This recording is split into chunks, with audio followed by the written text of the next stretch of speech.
Welcome, podcast listeners and viewers, and thank you for joining us on the LightWave Digest podcast, episode 17. We are here to bring you all the news, reviews, interviews on everything LightWave and beyond. So without further ado, let's get this show on the road.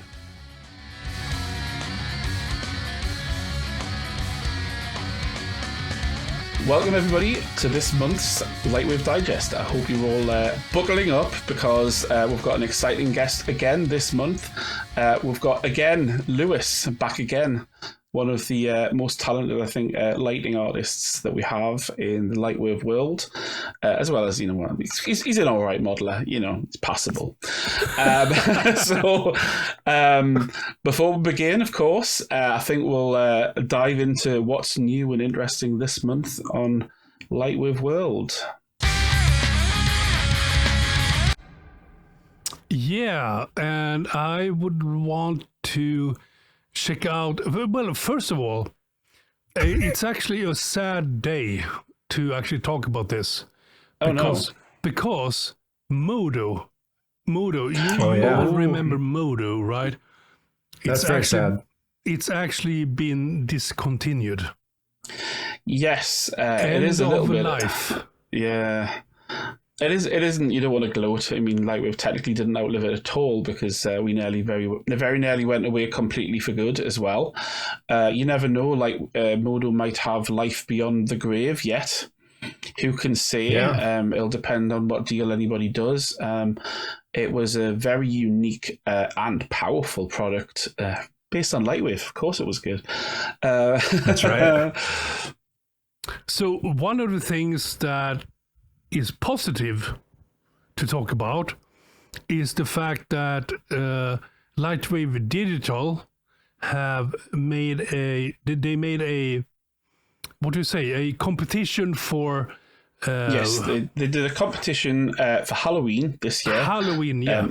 It's, from our perspective, it's a little bit past. For the audience's perspective, it's even a little bit more past, but never mind. Yeah. They did some. There was a few really good entries actually. Yeah. So this is the first one. Can you see this? We can. Yes. It is being shared at our side. Yeah. I couldn't find all the logos though. This one supposedly had 3 or 4. Yeah. I don't know. The first logo is this one here. Ah, the pumpkin. All right. Yeah. Thought that was, but the second one is here. Ah, the curtain. Oh, I see the curtain. The curtain has it. The curtain. The third one I haven't found yet. He's got it on his t-shirt. The guy in the middle, the Dracula. Yeah, he's got a LightWave t-shirt on. Oh yeah, that's true. Yeah. He's got I don't know if that's considered the third one. I thought maybe it was the little girl's hair. Let's put it everywhere. I thought it was in the clouds. Maybe in the clouds. Could it be in the clouds? Sorry, I didn't mean to do that. I thought maybe the clouds could have been the LightWave logo, but. Yeah, it looks like the LightWave logo. I mean, technically, all those suites are fully branded, so there's loads of logos. I don't know what the problem is. I can find tons. Yeah, that's right. Okay, are you ready for the next one? Oh, by the way, yes. Before we go on, what do you think about this one? And here's the thing. All of this was actually done with LightWave 2015. Well, the thing, I mean, technically speaking, when you say it's done 2015, is it done in Octane? Because, I mean, to be honest, there's the renderer in Octane is it just done in native? Native, yeah. Well, that's quite impressive because there's a lot of polygons in that scene. Yeah, it's pretty. It's quite pretty. Well, textured. It's cartoony, so definitely, the style looks great. Was the hair all fiber effects too? Looks good. The hair is probably the most impressive part, actually. Yeah, you think impressive. About okay. Let's. Oh fuck. Let's. Why can't I? Okay. Whatever. Here. Yeah, that's really impressive hair, actually. Yeah, I would say it looks up there with like How to Train Your Dragon style, stylized or Incredibles. Yeah. I mean, it looks great. Character designs are great. The expressions are fun. Yeah. So really well done. Cloth. Looks like he did some cloth simulation too. Yes. Possibly with the cape. So a lot going on as far as there's a lot of technical competence. It's very nice. Depth of fields, God rays you got going on. Yeah, and a lot of volumetrics, whether or not it's hard to tell if they're real or not, or if they're just a post. Yeah, but it could be a post. But it looks great. Yeah, and the guy that made this is actually a animation supervisor, can't remember, but he's actually working at a studio that makes children cartoons. I suspect he had some assets. It looks like subsurface scattering too for the ears. A little bit. It's hard to tell if it's just a bit of a. It's hard to tell if it's when you just paint a little bit of infill with like color, or if it's actually scattering. You mean over here, maybe? Yeah, over there. The hand looks like it might just be in the God rays. His hand almost looks translucent. It does have a slight translucent look to it. You know? I think it's a lot of fun. No, it's really good. Yep. Makes me wish I want to watch the movie. Yeah, exactly. The Skeleton Crew, maybe, based on this guy here. Okay, let's move on to the next one. But this is super cool. It's seldom that you see. Yeah, the pumpkin looks like it's subsurface scattering too. It does, but 2015 could be the has SSS. It's No, it probably does have it. I mean, they do have it. Yeah, simple skin. Yeah. Yeah, probably. Yeah. Yeah, it's fun. Like I said, I would love to watch this movie. Yeah. Okay, let's move on to the next one. RightWave. Yeah, I love the RightWave. They were doing that on their website, which was really neat. Yeah, it's very good. It reminds me of the front cover of The Frighteners, the film, if you've got the DVD. Yeah, Frighteners. It's very similar style to that. I mean, it's a classic, kind of like the sort of semi-translucent, sort of misty look. Really cool. Yeah. Yep. And one thing that I thought was kind of cool here, if you look here, this is a skeleton hand, right? Yeah. Yes. And here is a real, human hand. And it has the logo, of course. Well, it'd be quite hard to put like a logo on a skeleton hand, I guess. That's true. But I like the steam map effect, like as if he's drawing it with his fingers. Yeah. Oh yeah, you mean these things here? Mm-hmm. Yeah. But you see outside your shower now. Yeah, exactly. Yeah, that wouldn't be uncomfortable or weird at all. RightWave. Why are you in my shower? I particularly like this one because I just think the quality of the kind of the Gaussian is very nice. I don't know whether he's done a bit of post noise, but it just has a lovely fall off and a nice light quality to it. And you can see the legs very clean. It's deceptively simple to do something like it. You think it would be easy, and you'll be like, "Oh, you'd have all sorts of problems trying to get that to work." Absolutely. I mean, this is not easy to do. This is not easy at all. Yeah, we'd love to see how he did it. If he's just using like a high intense Z depth pass, or I don't know. Be kind of neat. Yeah. Or if it could be brute force. It could be brute force, but it's just slow. Yeah. Maybe, I'm surprised there's no noise. I don't see any noise. Sadly, we don't have any information on how this picture was made. Yeah, I think they should. It'd be kind of neat if they could follow up with a little technical. Like the previous thing. Yeah, like the previous image. This is pretty neat. Yeah, it is. Cool to see a technical. I like this demo of this. I would love to learn how he made this. Yeah, it'd be kind of neat. Okay, next. Very impressive. Next thing. Oh yeah. Oh. Yeah. That's fun. I think it's a lot of fun. It doesn't look terribly realistic, but there's a lot of nice details to it. Yeah. They're like pumpkin crabs. Yeah. It's a really odd mixture, but very very Yeah, very, very different. Yeah, you know, like mixing a glass pumpkin candle with crab legs. Is that their tongue in the middle? Is that what it looks like yeah. they're sticking the tongue out? Which I actually really I really like the subsurface scattering effect on the tongue. Yeah. Oh yeah. Pumpkin bats looks like with cat ears. And we have the LightWave logos here as well. I found it. There it is. But it feels, this one feels a bit like the artist tried to mix and match NPR with realism. Well, weirdly, it's sort of like, and again, I don't know anything about how they've done it. It's sort of like they've boosted too much ambient light, I think. Yeah, a little bit. Oh, yeah. I think it's just a bit too much ambient light. Without, I'm not trying to be negative because actually they're all really super quality, but it reminds me of like the olden times. This is the kind of thing that you would get because it's how when you stop using PBR lighting. You just sort of get this sort of weird the lighting doesn't look. It looks nice. It just looks wrong and. Yeah. Kind of looks like an older video game or something. Yeah. But I mean, in a way, like in terms of the fact that it has radiosity and the fact that it has refraction, I mean, you couldn't get that effect even in a video game very easily. It just sort of it does date it a little bit.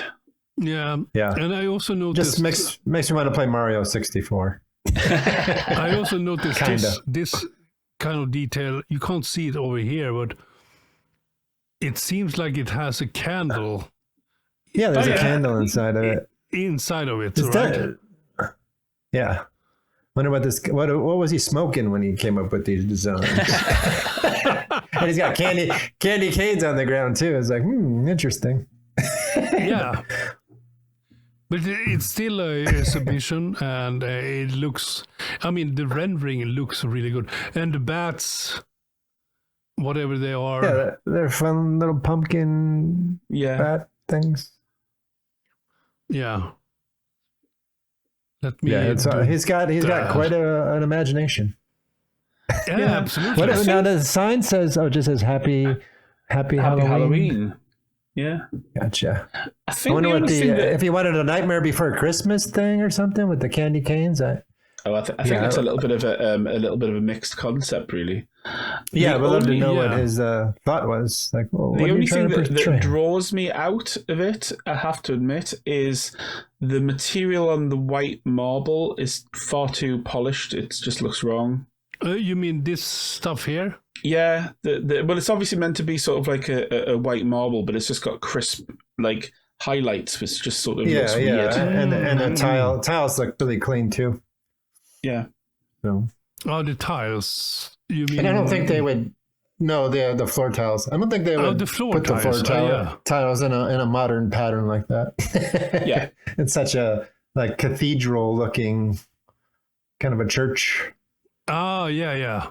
But I think that was what we went for, I guess, because it looks like we are inside some form of what do you say, church or religious building. Cloister is a good word. Cloister, yeah. Yeah, it's definitely interesting. Yeah. Okay, so the last one is now an animation by Steve Björk. Let's see if it works. Here it is. Yeah. I'm not sure if you can hear the sounds, but there's sound. I can't hear it. Is there a sound? Yeah. No, I can't hear it. Don't worry about it. You can dub that in.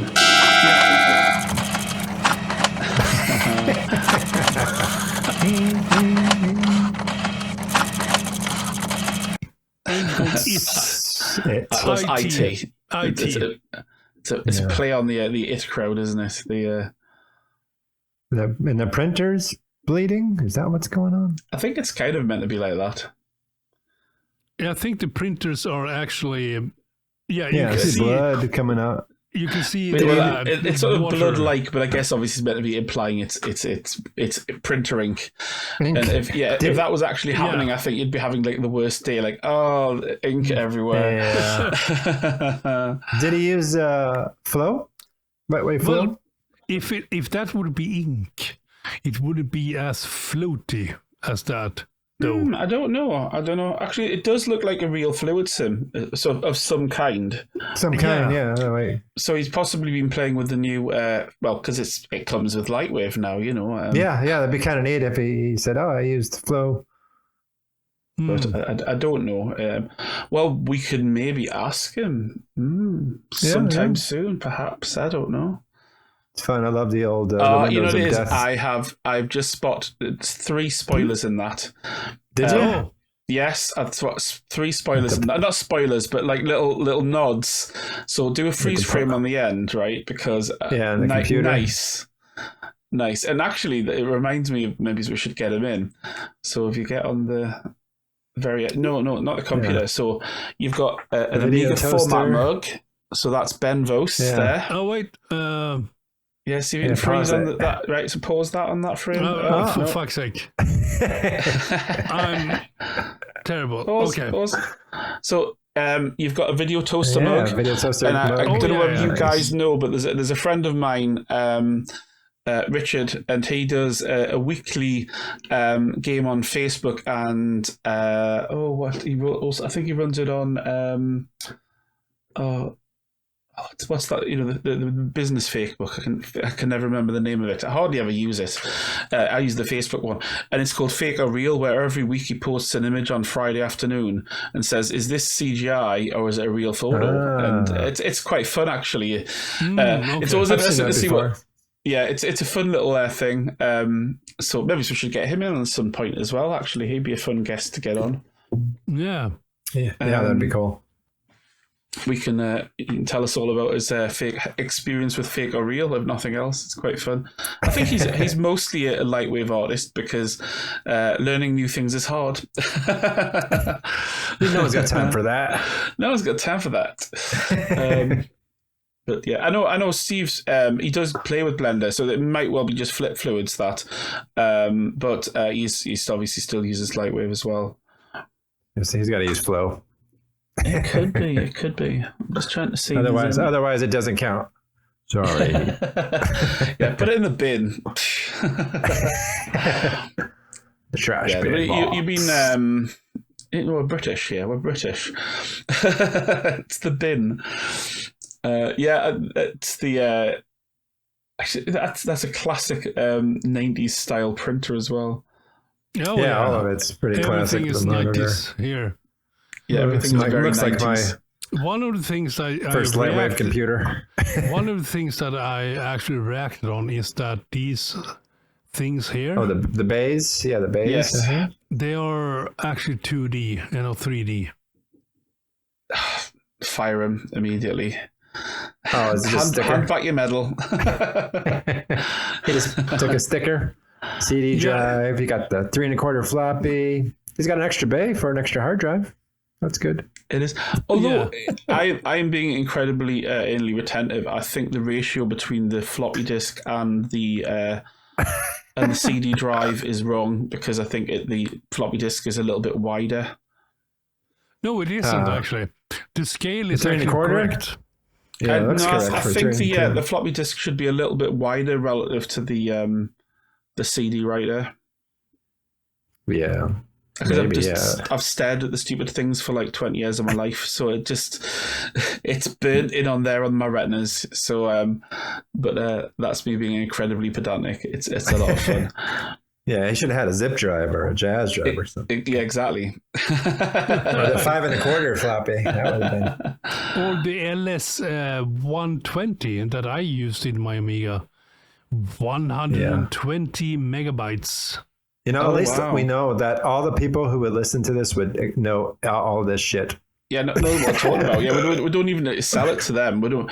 Yeah, we don't sell it. Let's explain. Shut up. We already know. Other people are like, what are they talking about? What are those old fools going on about?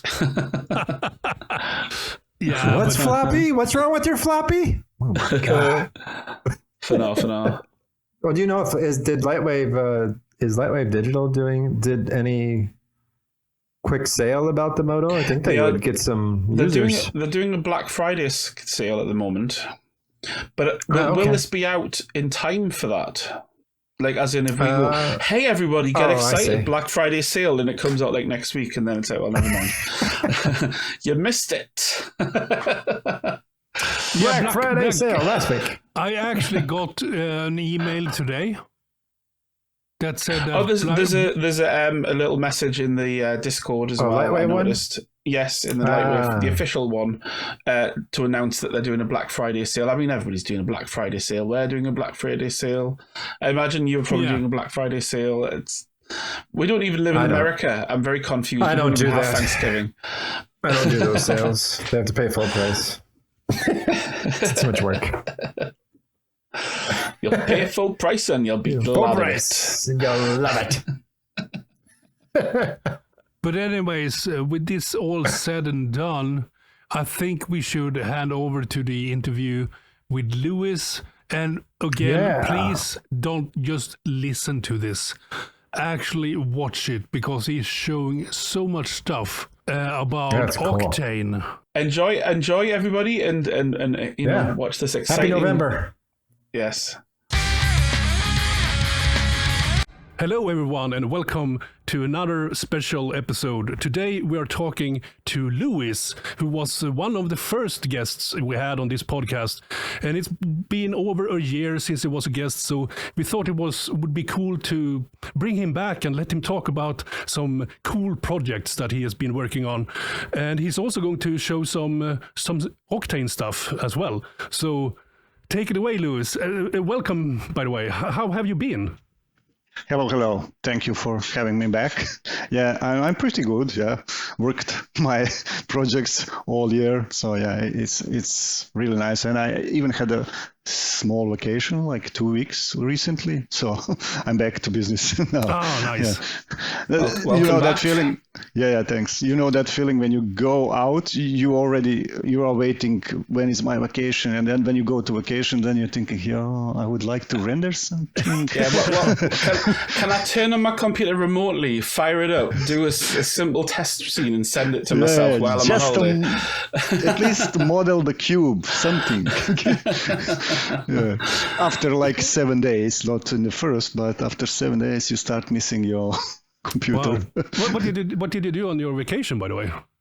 Yeah, I was having a small trip around country, visited some relatives and like one hotel, and then I went to the beach. It was still nice weather here in Croatia, so I could even swim in the sea. It wasn't cold.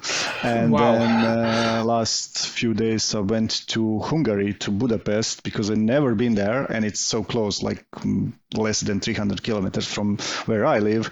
So yeah, I went there with some friends, and we were hanging there and checking the Budapest stuff. Wow, sounds nice. And, yeah, that sounds really cool. Cool road trip, basically, all with the car, basically 2,000 kilometers roughly in like 17 days. I have to ask you now, since you are Mr. Car modeling guy for LightWave Land, what car do you drive nowadays? Yeah, I still run my BMWs. Even my wife has one, so yeah, we always have both of the cars are white, so we just need to pay attention which one is it. You don't want to steal or accidentally take your wife's car. That's going to be resulting in some punishment, I guess. The funny story, the keys, the cars are different. It's not the same car, but all white. But the keys are looking exactly the same. So I had to buy different badges for the appendix on the key. Like, so sometimes I just pick up the key from the hanger and go in my car and like click start button, and it says no key. Oh, it's not key. I am holding the key in my hand, and then I realized, it's the wrong key, because each car has like two keys. So one is at home, one is. So it happened multiple times. So I just had to make them different, to color one to different shade. Oh yeah, absolutely. Okay, cool, man. So, okay, so I guess you have been working now on several projects since last we had you on. So, can you actually take us away and talk about some of these projects and do some show and tell? Basically, this is on my webpage. I have some ArchViz projects, so if you filter, you can get only ArchViz, and there is like some small projects, like some big projects, ArchViz, like just one house or like a buildings or like cranes. This actually used native LightWave render. It doesn't use the Octane, but others mostly Octane. Okay. I mean, yeah. All these are Octane except this one, basically, because this one had like 500 or 600 ES lights. Oh yeah. They don't cope very well in Octane, do they? It's a tricky. Now they have like AI light option. I don't know why it's called AI, but it's a cool world, so everybody uses AI today, probably. Yes. But it helps if you have a lot of tiny lights, so it helps to clean the noise.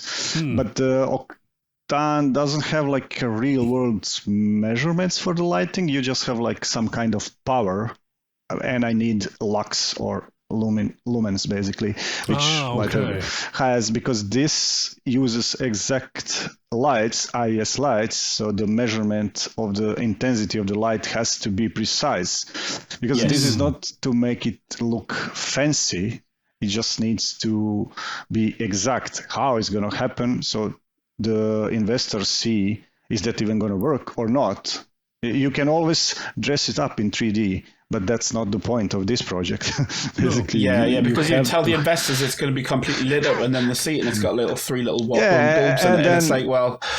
and if investor buys like 500 lights, and then when they put them on the crane and they don't look correctly, then it's like money thrown in the river, basically. Yeah. So I did time lapse. See, all these are 3D, and the city, of course, is the time lapse. But I had to mask because the real cranes was sitting here, so I had to mask them out to be able to make 3D cranes. Yeah. And then the idea was like, now the lights are gonna turn on slightly when the sun goes down. It's slightly longer because they wanted it that way.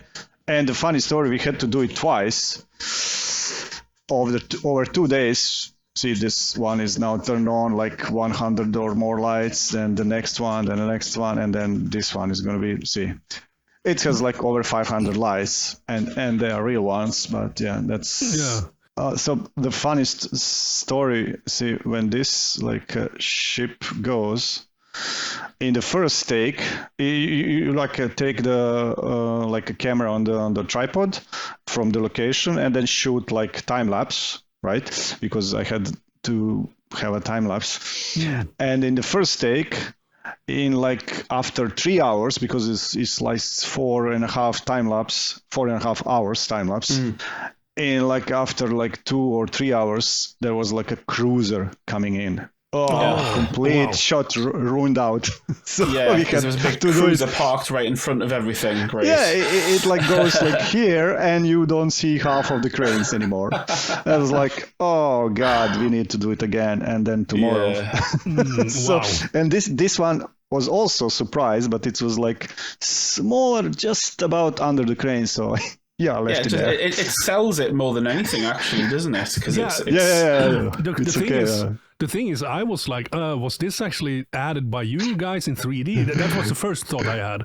That you just added those boats traveling just to give it a bit more life, you know? Yeah, so it's a those fun were real. project. Okay, that's interesting. Only the cranes are 3D. But I had to model the cranes from the photos I take and like few small measurements. There was not like proper dimensions, so it was tricky thing to model all these. Like, I bet. But on the plus side, I mean, if you only had to have it for a very distant shot, it doesn't be super like realistic, just close enough. Yeah, but this shot was just only for this, but for the real project, I had to show them all the close-ups, basically. Okay. I just didn't put them all on the website, so Yeah.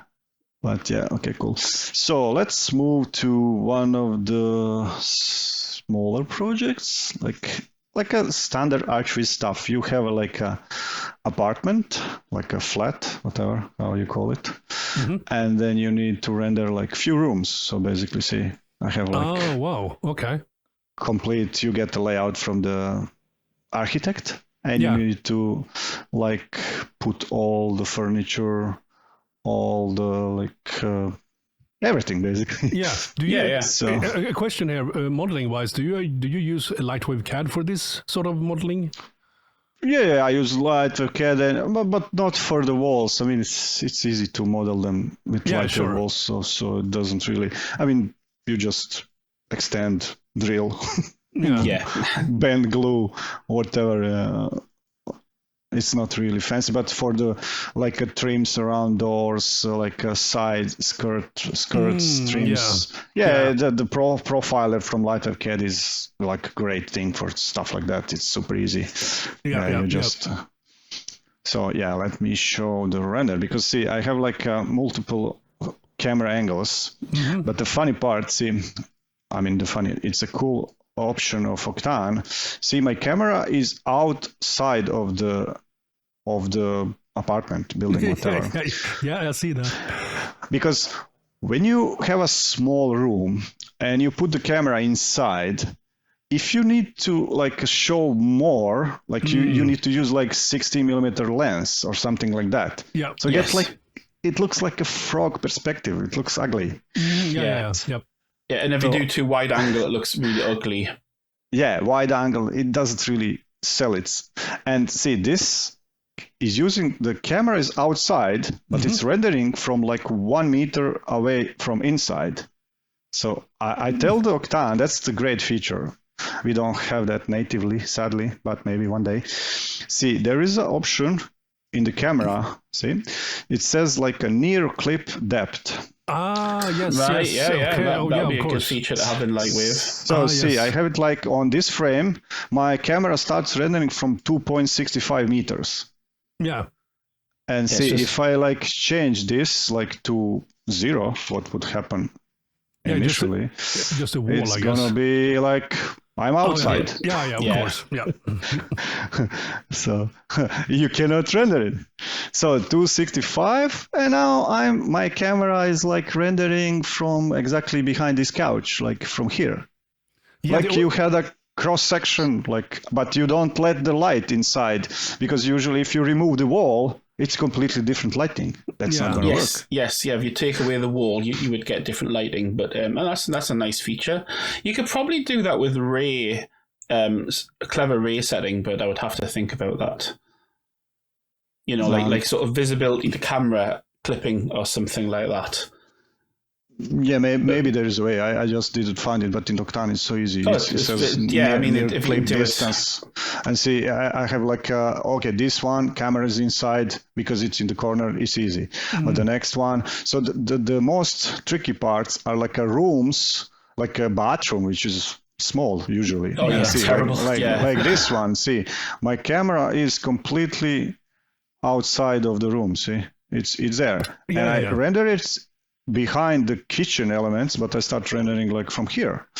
So see, I completely isolate the parts I need. Otherwise, you would need to move the kitchen elements outside of the room, and still you would need to have so large, too big camera lens, like too wide. Yes. So it's a great option, basically. Wow. Yeah, I didn't know about that. It even has a far clip depth, which you can like limit to up to like 1 kilometer. Don't render away after that or something. Yeah. I mean, by default, it's 10,000 million meters or whatever is high mm. I don't know. 10,000 million meters. Mm is a million like meters. Million 10 meters. kilometers or whatever is that? They call it megameters. Yes. Yeah. probably. And also, I use perspective correction for ArchViz all the time. That's basically like we have in LightWave, we have like a shift camera. So your vertical is vertical. It's not like going crooked. Yes. Because architects love that. They don't like to have like a... Yeah, they don't want you to use the real lenses where everything looks sort of fishbowl shaped. So if you turn off that feature, I mean, in this case, it's not going to do much because it's not big. But if you have like a big, tall buildings, you can correct them, fix the... Yes. With that feature, which is great. I mean, LightWave Native has that also because I'm using I use shift camera because of that. So my OpenGL is matching the Octane render. Yeah. Cool. So that's cool. But see, what you see in OpenGL is nothing basically. You see the wall because I'm outside. yes, that's true. Yeah. Oh wow. So yeah, that'd be a super good feature to get into LightWave. Actually, well, if you open the display options, there is a near clip distance thing that you can set up. Though. Yeah, for OpenGL. For OpenGL, yeah, but only. not for the render itself, which is what you need here. Yeah, exactly. Well. Yeah. That's true. maybe a good idea to do it, like to use that, like give us check mark for like, but it should be in the camera basically, like fix near clip distance. Like if I want to render after 2 meters, give me that. See, now it's showing the inside of the room, right? Yeah. But you cannot render that. No, exactly. Yeah. Yeah, we need to have sort of like a nodal implementation for the cameras in the future. I think just the way, so we essentially we can add camera shaders and stuff like that. I think there's so much stuff that they could do there with basically copy what Octane did. Yeah, I mean, exactly. Octane is all in the nodes, so basically you can tweak all the camera settings with like envelope. Graph editor, whatever. See my graph editor. I even have a zoom option for the camera lens. Since in LightWave 24, the Sean Lee Bishop did a great script for Octane, which like you can use the null object to control the camera lens zoom. Yes, so basically, like you can natively in LightWave, but obviously he's copying those settings across to Octane as well. That's fantastic. I'm using it basically with this setup. We could use it before. See, I just like use this like item info and make for depth of field stuff like that. So you plug the subtract one from the other. And then you plug it in Octane features like aperture and the other one goes in the the focal depth. So basically it just tracks the time from the distance from the camera to the null, and you can get depth of field bokeh, how they call it. So that's a great feature, and we have it now in Octane 24 for LightWave 24, which is great. Very good. It's easier to set up than this. I mean, you can always have this as a default. That's a good thing, because in Octane, when you set up your like nodes, you want like I always export the passes, stuff like that. Export the like special pass for ambient occlusion, object ID, material ID, which is cool.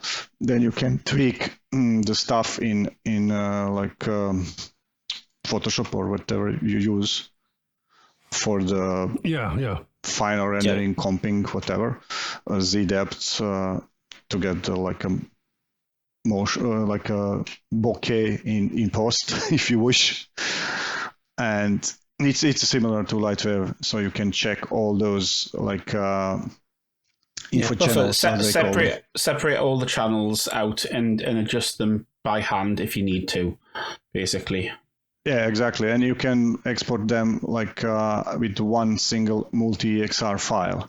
So you have all the layers in one file. You don't need to have like 15 files, because sometimes I did export like 15 channels. So when you have like every frame 15 times, it's easier to have it in one go. And then you export what you need.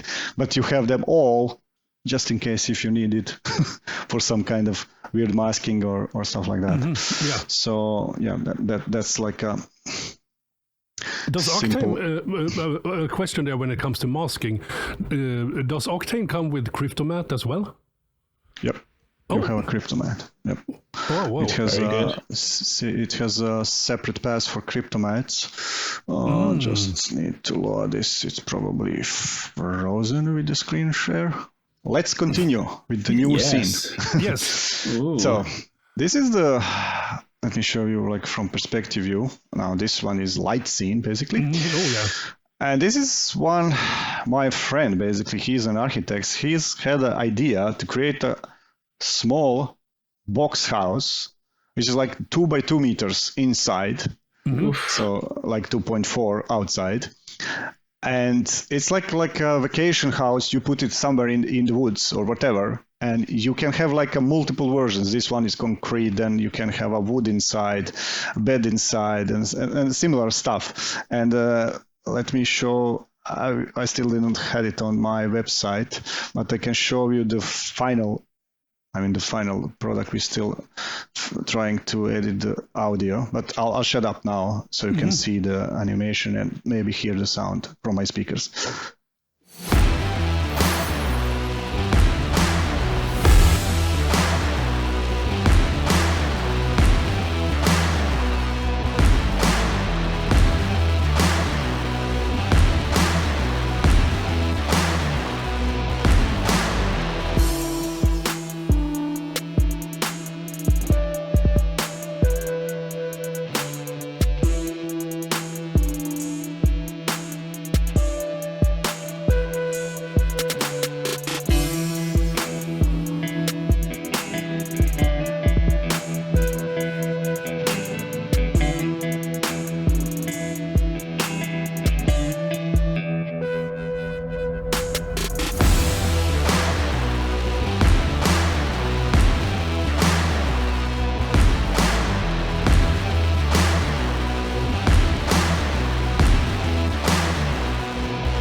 So yeah, nice. basically it Nice. has like a multiple versions inside, different materials, different door setups. Like this one has like only front door, then it is one with a smaller door.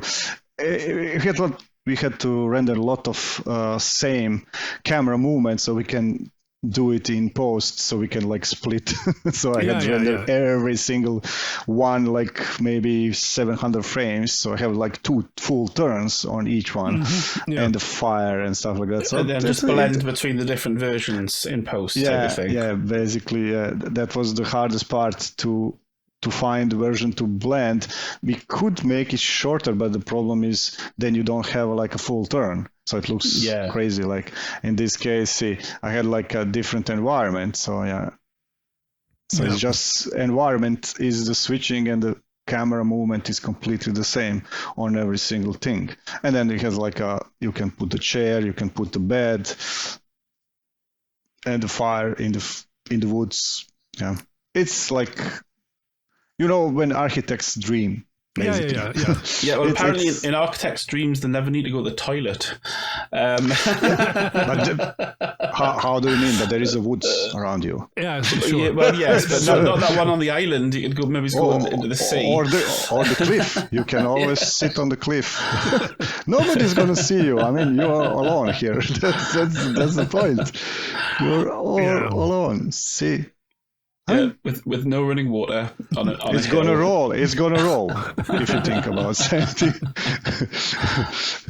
But it's a nice thing. Yes. So, but it's a cool concept. I mean, it's like, okay, let's just have this hobby room here. You know, whatever. In the middle of the forest, where you might go out fishing, and then you, instead of having a tent, you can have this one because you're going to visit this all the time. You know. You could also use it. I mean, it would be less photogenic, but a lot of people set up like home offices, don't they, in the bottom of the garden? So you could set it up as a little mini home office type of thing. In your backyard, yeah. In your backyard, and just have like sort of a self-contained unit where you can shut the door, but have a lovely sunset in the evening type of thing. So yeah, let me load this one. While it's loading, let's check on my website.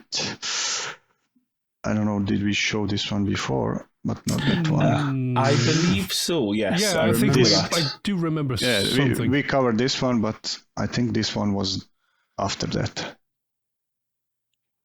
I'm not sure, but I'm happy to look at it again. It's very pretty. This one is from like middle of this year, so it wasn't presented before. Oh, yeah. It looks like the same landscape, but a different design of the house. Yeah, this one is on the island, basically island Hvar called here. See, basically it's here. Beautiful. There's like a land here, which we need to like match in the photos.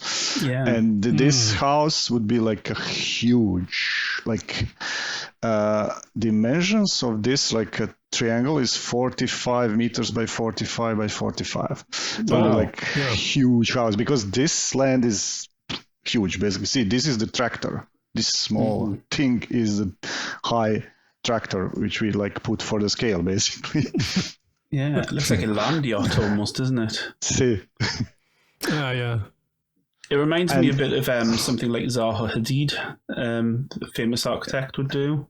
Yeah, and there is a video here also. I'll just mute the sound. So the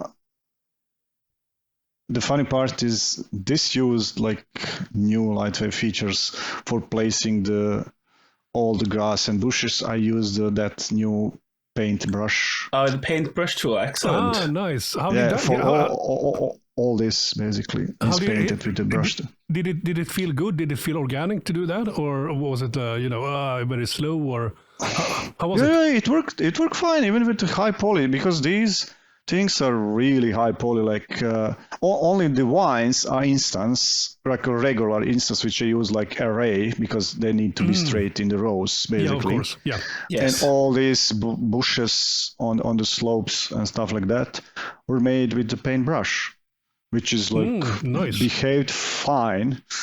It wasn't slow. I don't think it's going to be that slow when you load like 1 million polygons tree. But you always can switch to like a bounding box and paint with the bounding box. You know where it's going to happen, so it doesn't really slow it down. See the shape and where it is, and then just turn it on when you need for rendering. Yeah, and the funny part is you even can paint while rendering with Octane. It's still showing up the new stuff. You can have IPR on and paint. Yeah, of course it's going to slow down because you're rendering with your GPUs, but if you have multiple GPUs like me, you can always like see these buttons are like 3 GPUs, so you can turn on and off each GPU all the time. So you can leave one for interaction. Yeah, I always leave one, which is like for OpenGL stuff, so it doesn't really slow down everything. Yeah. And then these two are rendering all the time, but when I start final rendering, then the third one also turns on, and actually there is like an option in Octane, so you don't need to do any of that manually. So when you go in the GPUs, see it says enable all GPUs for F9, F10. So if you check this, when you hit F9, F10, it's going to enable all. Oh, but right now, see, I have only 2 enabled. This one is not enabled. So you can enable it manually or automatically. And you always can, like, see, now I unchecked and it's still working. I'm just using 1 GPU now. Now it's going to be slower. Yeah. But it's still working. See, and then I can check, give me all 3. Now it's going to be faster. Yeah. But you might not want to do mesh painting. Yeah. It's super cool. And see, this scene had like a nodal flow like a crazy. Wow. Is that for the, what is it called? The output related stuff, right? Yeah, basically, see, you have like processes here. That's a different stuff. Basically, you can check all your process, beauty, environment, post, Z depth, material, whatever you did. See, all this is 3D. See. Yeah, nice. That's beautiful. Beautiful stuff. ID pass type things. Yeah. Even the island is 3D. See, Yeah. Oh, wow. It's like to get that from Google Earth or something. Yeah, Google Earth. Then I painted on that and fixed it. And all the trees around are 3D, so it's really... there's a lot of stuff there actually. Yeah, there's so like a billion. So you sort of painted instances. lots of plants in the foreground, but the background's just sort of like fuzzy photos from Google Earth, so you can you get an impression without having to paint all the trees or all of the bushes. Yeah. I had like basically when you import, I think I can show the image, like probably Google called or not. How to find it now? It's terrain. Nope. When did they implement that filtering for textures? Was that in LightWave 2018? No, I think this is long ago, yeah. Okay, I mean, did we have it in LightWave 2015? 15? I don't know. No. Maybe. Because I do know that there were so many things that they changed from 2018. Yeah, it was a big difference. Yeah, if you like jump from 2015 to 2018, a lot of things changed because like a surface editor changed. Yeah. Oh yeah. So it had a completely different system. Say now I don't see it, but it's there. I'm trying to remember, was it 2019 or 20 where we got the filtering for tools and stuff? You mean control space? Yeah, control space bar, this one, flat menu panel. Yeah. That's 2019. That's the most used feature for me in every day today. I think because it's so easy to find stuff, too easy to add. It's completely different ball game if you like. Yeah, of course I can find it, but I could find it like this way probably. See, it's called Hvar overlay. Yeah, why didn't I think that first? Because the island is named Hvar. See, basically 3 by 3.3 by 2K image. So it's not really that high. See, so basically I know where the trees should be, and then when I load that in Modeler, I just paint like a spray dots. Yeah, of course. Yeah. And then you use like a heat shrink tool to put all the dots on the ground. Basically, just place them, put them on the ground because I have the terrain pulled out from the Google Earth. So you get that. And the stuff I started to show was like go back to the beauty. See, all these things like here.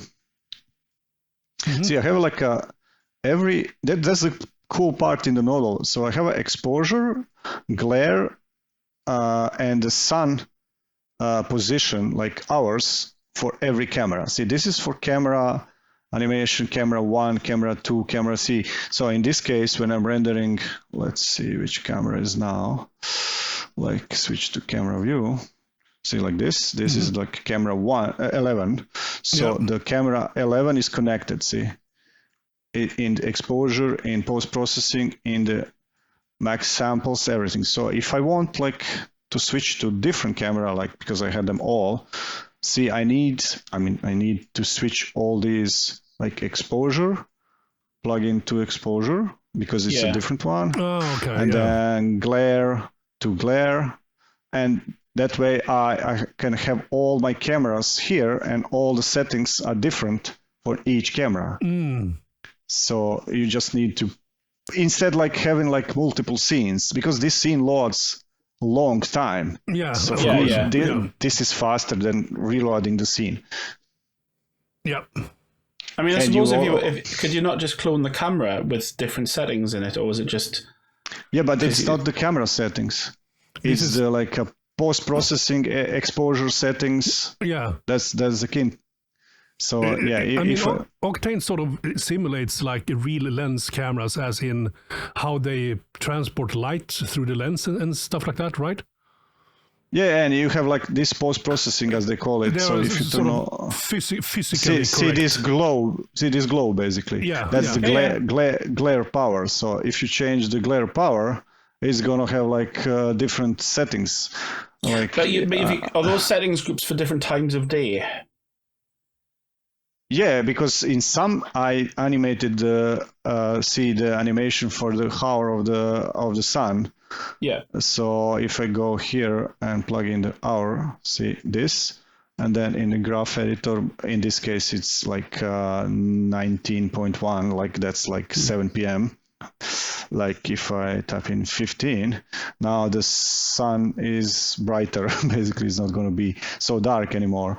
So it's every single camera setup, and I have a different depth of field for every one. So see, this uses camera DOF 11, camera DOF 9, 7, 6. See, all the ones. Because I have like a null objects, which we talked earlier. Yeah. I have a null object in the scene, and this is the like filtering, like DOF camera 1. And see, it's here, because here's my focus point for this camera. The other camera is on the different locations. So that way I can like put all in the nodes and have them all like there. And since we got the coloring also, I can make them different colors. So it's easier to spot. It's nice. That is a new feature in LightWave, right? Yeah, that's in 23, I think. And in 24... Can you not group them as well? The little group? I can in 24, but this was like LightWave 23 project, so I didn't have frames. But now in 24 we can do this and hit F, and you get the framing, then you can move them all at together. Once. Yeah. That's a nice feature. That's a nice feature. So it's a nice feature. I mean, you can move it this way also, but it's easier when you have like... It stops them from accidentally getting disconnected, Yeah, so it's easy, see, basically. It's cool. See, all these boxes are painted like at high poly geometry. And what was the key part? The architect wanted me to paint... I was like live on the, like we sharing screen now. I was live on the Skype, and he wanted, paint this. He was watching me while I was painting the stuff, and he said, add more, delete, and it's easy with the new paintbrush. You have option to delete, remove. With right mouse button, you can delete. Was it the same architect that was working with you at the studio for the other project where they have this? Yeah, that one.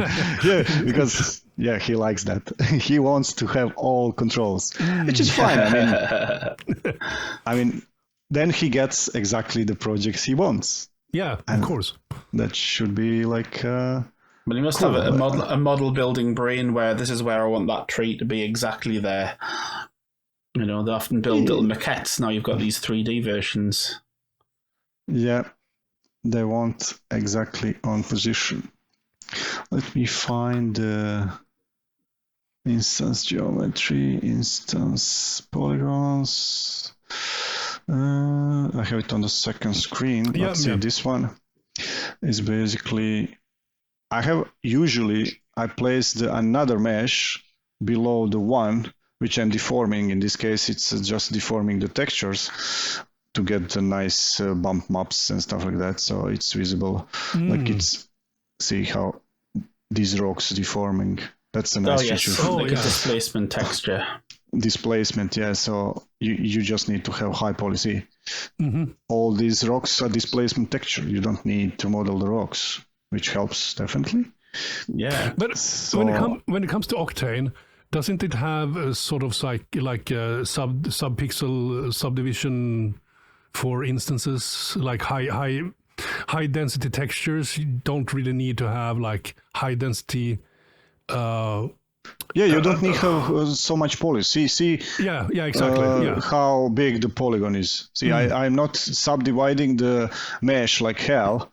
You can do that, vector displacement stuff, but you need then have like a lot of displacements. But then I could do it with LightWave. I wouldn't need to do it in Octane either. I could do it with LightWave displacement if you put the procedural, but then you need to have like a lot of sub-patch levels. Yeah, exactly. Yeah, then you get like a million of polygons just for terrain. Yeah. In this case, Octane is doing the like a render displacement only on the render time. Yeah, exactly. So you don't suffer of the high poly counts and slowing down everything. I so wish that it's like a rain marching effect, isn't it? Yep. It works really, really I wish cool. LightWave had that. I wish LightWave had that natively as well. Yeah, like I think as I call technically- it, micro poly displacement. Yeah. Technically, there's a number of reasons why we can't. I mean, technically, it did on the geometry, the primitives, but the trouble is we all know how slow those are because it has to do a raycast for each and every single point, which GPUs are really, really fast at because they just throw thousands of rays per second, whereas on the CPU that's very intensive and it's slow. So they did mess around. They did mess around with it, and it does do it. Just not on geometry, only on the primitives, and it's a bit painfully slow. But for some things, it works. Here's another thing I would like to. This is since we're talking about this, I noticed something very, very interesting. Because at work I have a Threadripper 12 cores, 24 threads. It's running Windows 11, and then here at home I have my supercomputer, right? But I'm running Windows 10. Now, I used, for a previous thing I did, I actually used that primitive plane and used it as a water plane, right? And at home on my computer, running Windows 10 with my supercomputer, it only used 30% of the CPU. When it doesn't use all the cores. Yeah, exactly. Right. But at work with that new computer, with that other computer and Windows 11, it actually used and it actually was much faster, and that was 24 threads compared to 128 threads. So, and then I talked to Michael Wolf about that, and he said yes, there are a bunch of really, really good CPU acceleration instructions that Windows 11 implemented that LightWave seems to be able to leverage. But under Windows 10, it doesn't. So that was like, oh shit, Yeah, that's good to know. Yeah. It's interesting to know that. Yes, so maybe upgrade your system to Windows 11 if you want to do CPU rendering with lots and lots of cores. I mean, I guess most people aren't even going to notice that, are they? It was just a happy accident, more or less. So I was like, whoa. Anyways, see basically, I'm using the paintbrush. See now, right mouse button. Yep. Delete. See, I'm deleting these boxes. Yep. Basically, it's reshuffling the other instances because it has a number of instancing. Yeah. It works pretty good. I don't know how is it on the screen share, but see, I have like a lot of polygons in this scene, 6.9 It's a little bit already. jumpy, but to be honest, it's showing exactly how fast it is. So see, I mean, these are like few 100,000 polygons each plant. Yes. So it's like, and you could even switch to like a texture shade, as long as it's, sometimes in LightWave it's faster to have a texture than a wireframe.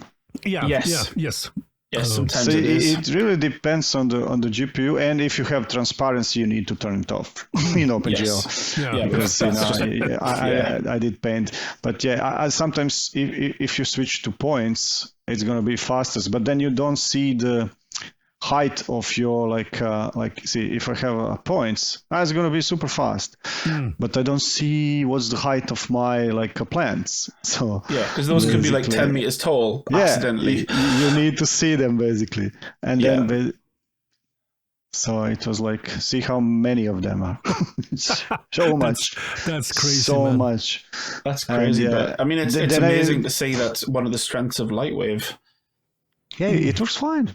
Yeah. It's really, really, I don't know what frame rate is this, but it's workable. Yeah. I mean, so many polygons. See, I mean, like and that's not counting instances, right? That's 6.9 billion real polygons, not instances. Yeah, instances, exactly. We don't have a counter, sadly. Otherwise, it would be billions. Probably, because it would be fascinating to see, just so that we can brag. Yeah. Because if one tree has like 1 million and you have like 1,000 trees, it's already billion, right? Yeah, exactly. Yeah. I'm going to guess that the native VPR won't cope with that, or will it? I'm curious. Yeah, it should, but it's going to be slow. I mean, it's. Yeah, the problem, this scene wasn't really made with the materials, so I don't have any. I could try. I mean, but we won't see much because the materials are not Yeah. Yeah, set up for native. There is no materials, basically. It's just Octane materials. Yeah, and it's going to take some time for it to update. We'll see what my task manager says. Right now, LightWave is using 41 gigabytes, still rising. Mm-hmm.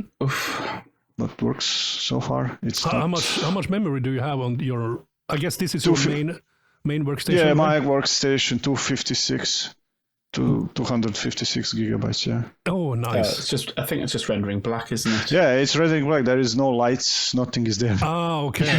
But then, I mean, it works. It's just. It's using 45 gigabytes right now. Mm-hmm. But you don't see much actually, because. Flip that to depth buffer to see if you can. Yeah, maybe. Just something like where you can actually see.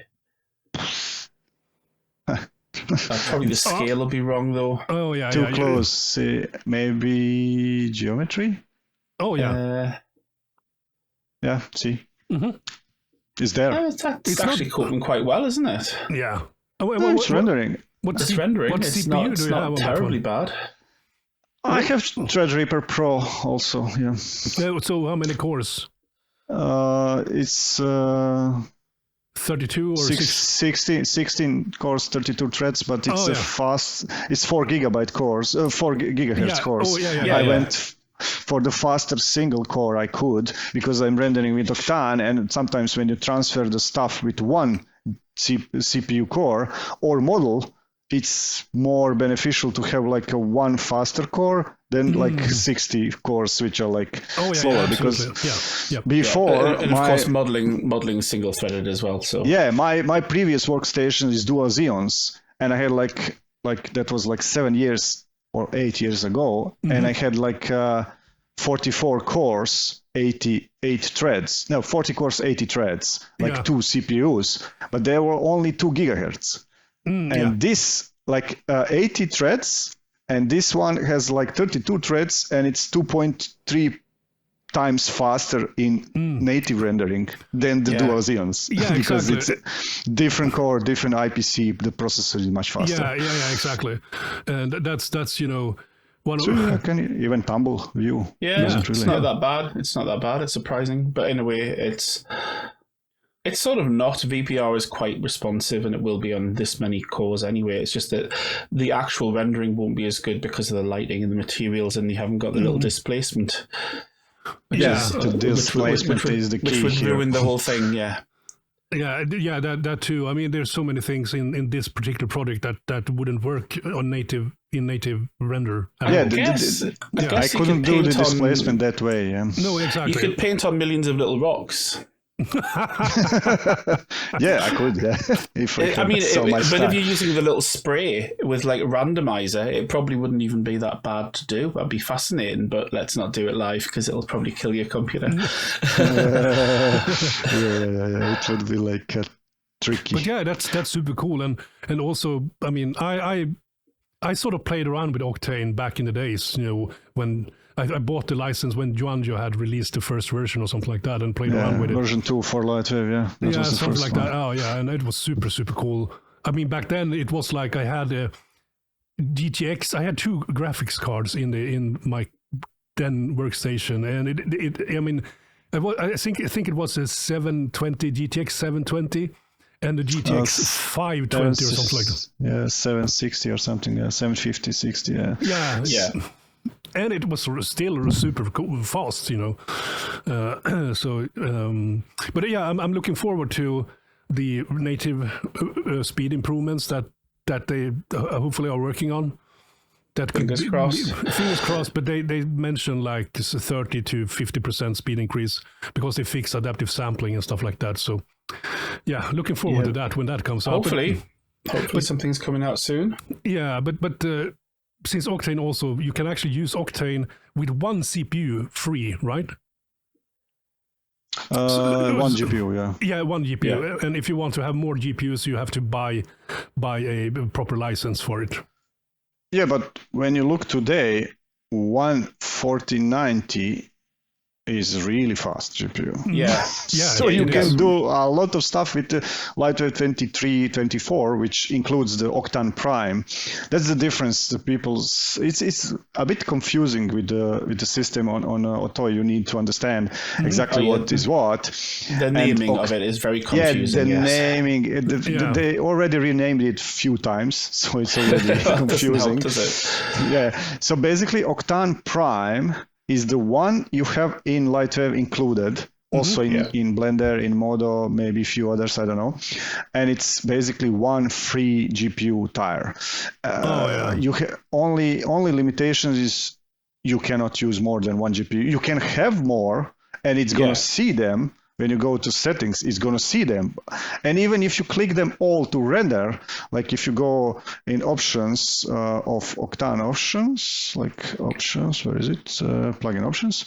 If you go here, you will see like 10 GPUs if you have them. And you can click them all, and it's going to show they're all turned on. But if you have like an application, that's why I always use this small application. See, my other machines are rendering something. So see the GPU usage of my other two machines. See, you see which GPU, how much she's using, what's the temperature. So you can track all from one system, track your other machines. Oh, nice. So basically, if you have like Prime version, which is one GPU, it's going to just use one GPU. It's not going to use them all. That's the people get confused with that. I don't know why they made it that way. I mean, that's they should mask it off. They should say no, you can't. Yeah, that should be like if you click one, the other two like grayed out. Yeah, but this is not LightWave. Or like please buy. You know, we would all accept that. I think, wouldn't we? Yeah, that's how OTOY did it, basically. Yeah. So see, basically, this is really nice free application. It's called whNvinfo by Wolfgang Hurst. I was beta testing this software for him. You can just run it, and it shows you all even the CPU stats. Now CPU load is 0 almost. See, these are like only small. But you see the GPU load, you see the GPU temperatures. The fan stopped working around NVIDIA Series 3000 because the NVIDIA changed something before you could even see the fan RPM, but it doesn't really matter. You just need to see temperature. Is it gonna burn your house or not? Melt. Is your house on fire or not? Yeah. Can I ask a question? So, if, for example, you've got the Prime, and most people aren't going to do this, but if you had like a crap GPU and a good GPU in the same PC, and you wanted to use the crap GPU just for the purposes of like previewing, because LightWave isn't very heavy on GPU usage, would that work properly as long as you selected it correctly? Yeah, you can. You just need to know which one you select. See, let's start. This is another project. Oh, it's going to be huge, but let's see when it's loading. I'm just going to scale. Never mind. I'm going to scale it. No problem. And that's we can show another good Octane IPR feature. See this. If you scale it, you can scale it in all directions, but you lose your compositing scale of the camera. So you just click this fixed ASP, this fixed aspect ratio. Okay. So it scales proportionally. Proportionally. That's nice. Yeah, so it's always the same because this uses some kind of square resolution because the background image was like that. Mm-hmm. Yeah, so Windows could do with that in general, couldn't it? Yeah, that's from whichever angle you scale. See, it's always going to be like that ratio. Yeah, so that's this aspect, button is doing that basically. Yeah, that's super good. And see now, okay, I need to increase the samples because it's already done. So let's add something crazy like 500,000. So in this case, see this application. Yep. See, these GPUs are now rendering. This one is not rendering, it's just doing the mouse movement and layout. Mm-hmm. If I hold still, it goes down in usage to 29%. Yeah, wow. Yeah, that's interesting. And basically, if I do this now, I should go this. There is option to have it always on top like this. So it's not going to happen anymore. So see now. This one is just doing nothing. Yes. See? Because I turned it off. Oh yeah, of See, course. now Yeah. only one GPU is rendering, and that's why this application is good. So if you have what Andrew asked, if you have like Octane Prime, you could do this because you just need to know which GPU you want to render, and this you turn on your like most fast GPU, Yes. and it's going to use that, and others, whatever number you have, are not going to be used for rendering, just for the OpenGL or whatever. Even if you have like a Photoshop or in the background or any compositing program which uses GPU RAM, that's okay. Because I have a problem with After Effects and Photoshop. I cannot tell them which GPU to use. They're not really created for multiple GPUs. They don't know. They see them, but you cannot use this one. Don't use this one, because sometimes, see, I have in this machine like 4090 and one 3090. They're all 24 gigabytes. But see, this one is showing the OpenGL, Windows and everything. So it's always using, all my monitors are connected to like 3090. So when you boot, you already have a less memory than what you have on the other two, which are doing nothing, basically, until you start running. So when I open the Photoshop, I want to tell him, use only memory from this GPU, don't use from these. But there is no option to do that. Oh, wow. So it's kind of, sometimes I just kill all the applications in the background if I need a lot of memory. Okay, so I guess Photoshop and some other programs, they sort of default to using the primary display. I even asked, no, it's not that. That's the problem. I hoped it's going to use the GPU which is monitors are connected to, but it doesn't. It uses whatever it wants and however it wants.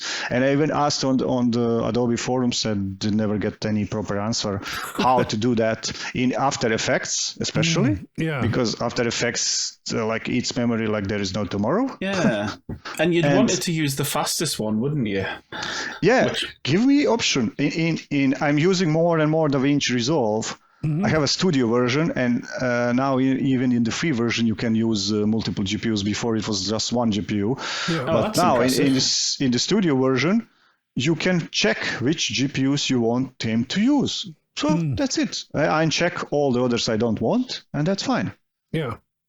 And then you can like have multiple projects, multiple applications open in the same times and don't suffer. So yes, you can tell it to only render with two of your GPUs, so your desktop's responsive while using the computer. Exactly. And in this case, I was like, I would render and see like these render GPUs now have like used 8 gigabytes or so, because I have 16.6 free.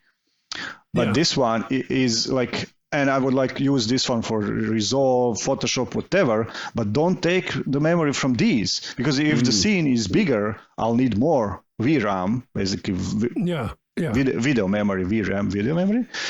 But VRAM, if you cannot tell it, then it's a problem. See, these are my like render slaves, because I have like 2 GPUs in this and 3 in this one. See, the one GPU always has less memory. That's the one the monitors are connected and which booting Windows. And if you this one's 10.7 gigs, this one's only 10 gigs, and these two are just rendering. This one is also showing the display, GUI, Windows, whatever, and LightWave basically, or whatever. If I render over network, then I don't need. And see, same on this machine. See, this 15.8 and this 16.3. So it's like 500 gigs difference. Well, also, if you're running multiple displays as well, each one of those takes up memory, doesn't it?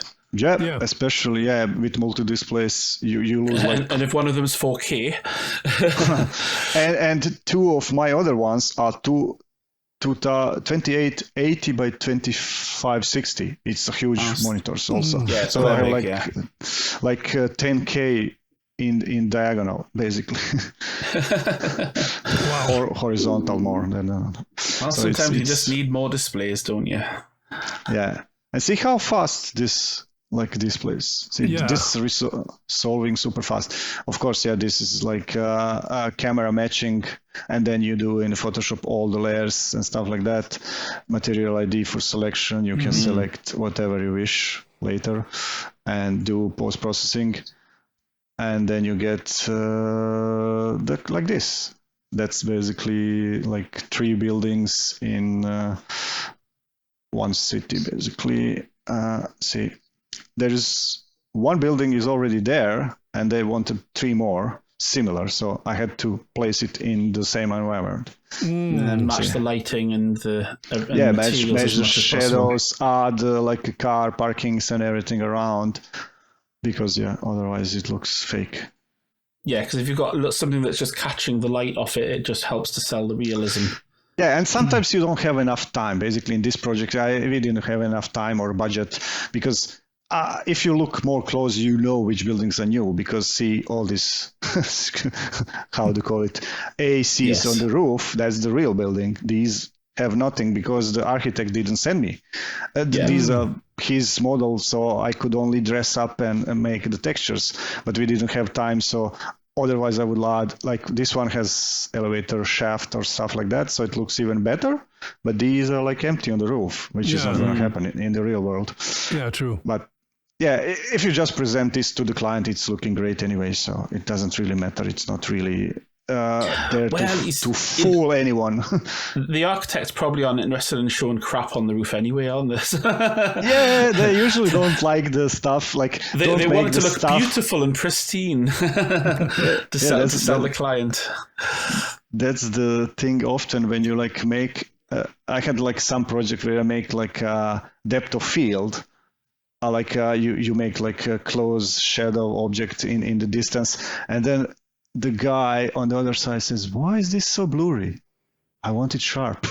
So, I mean, they just don't want. Or if you create like a more realistic material with the dirt, noise, and stuff like that, they don't like it. They want it dirty. I want it clean. Yeah, it has to be whitest white possible. I mean, why? I mean, see, this building is also white, but it's not looking that white. No, we want it white. And you cannot fight it. I mean, if is that your job? If it's your hobby, then you can do whatever you wish. Yeah, but exactly. when it's a job, it's hard to to fight it. I mean, you can to a degree, but I mean, they're paying, so you need to bow at some point. I mean, I was thinking about Nimus 3D when they sort of started to do like shallow depth of field because they do microscopic things. Yeah, and there you need it. Yes, but sometimes that distracted the actual scientists that looked at it. They were like, "Oh, we don't like this depth of field," and they had to sort of explain why. And yes, same problem. Basically. We all have same problems, architects.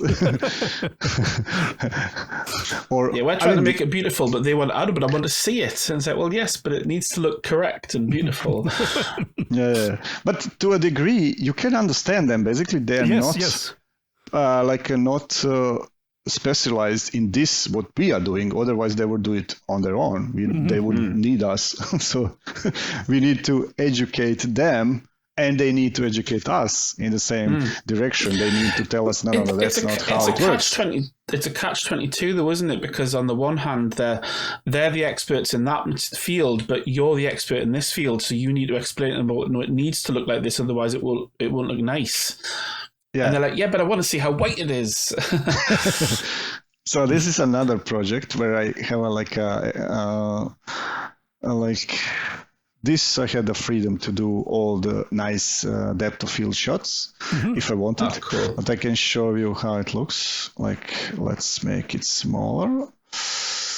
It was like a small house. Later, it always placed on the background images for the final, but that's not. Yeah, like kind of camera matched type of thing. Yeah, camera matching. So see, this is the depth of field.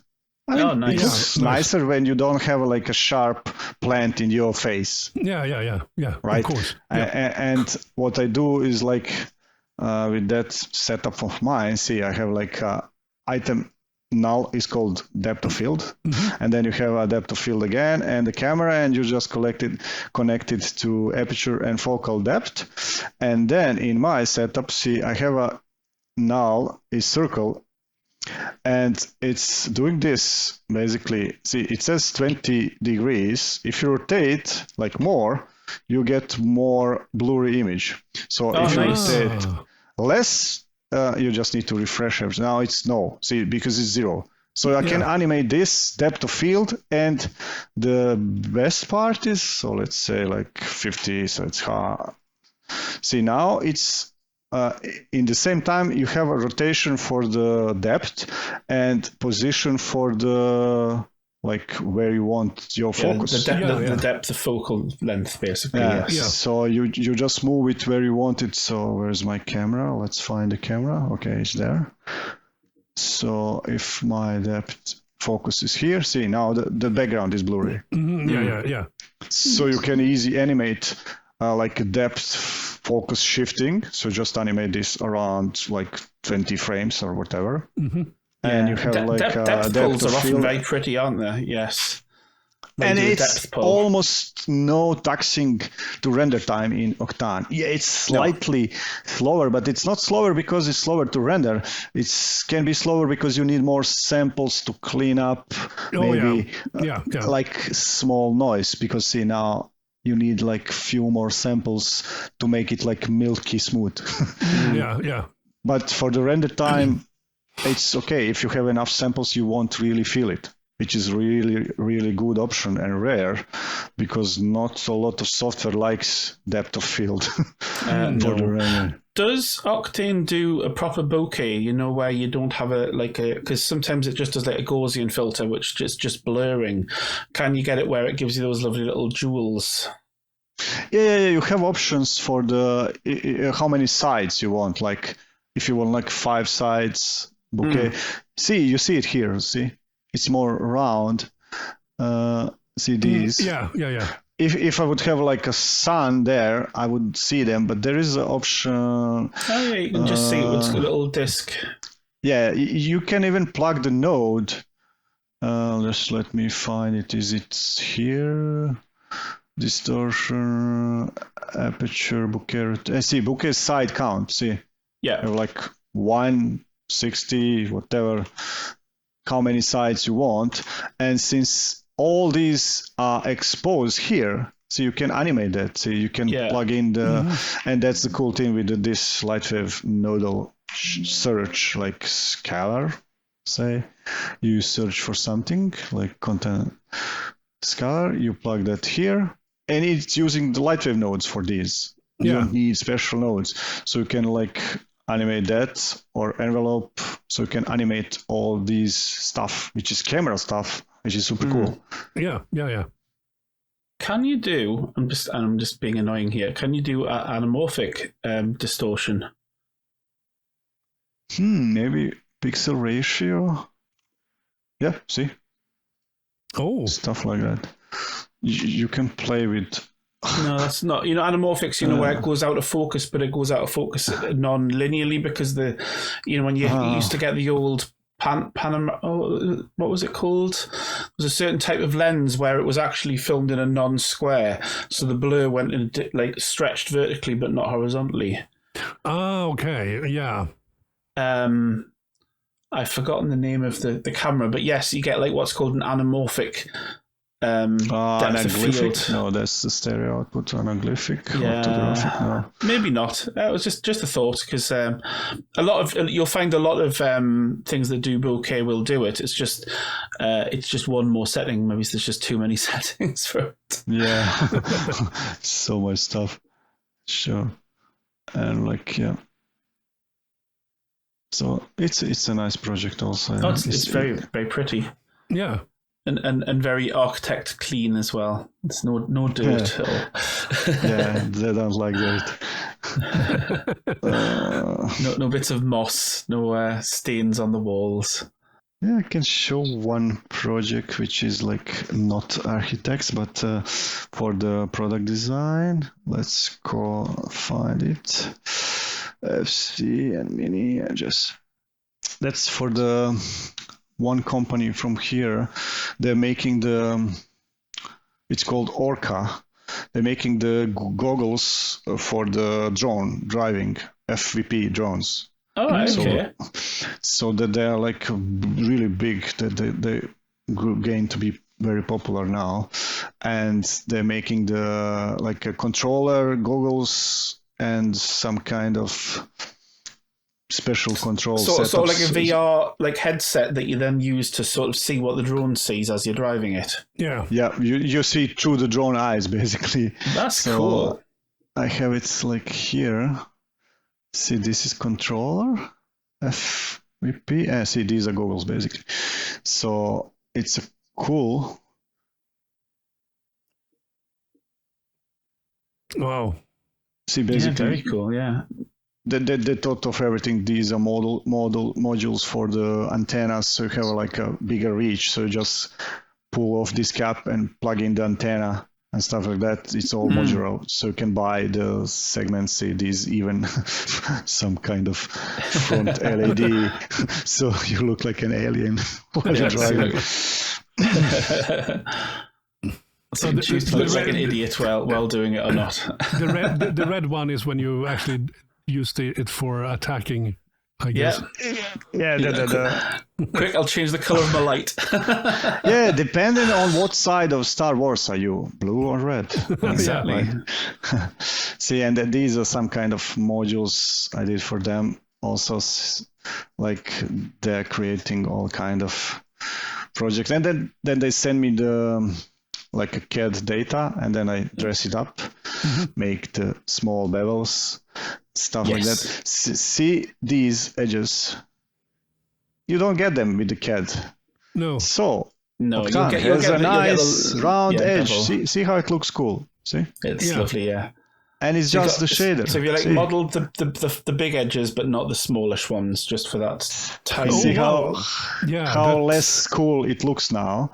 But Yeah, Octane has a round edge node, and you plug it, and you get shading. Yay. Nicely done. nice. Very nice. So much faster than do it.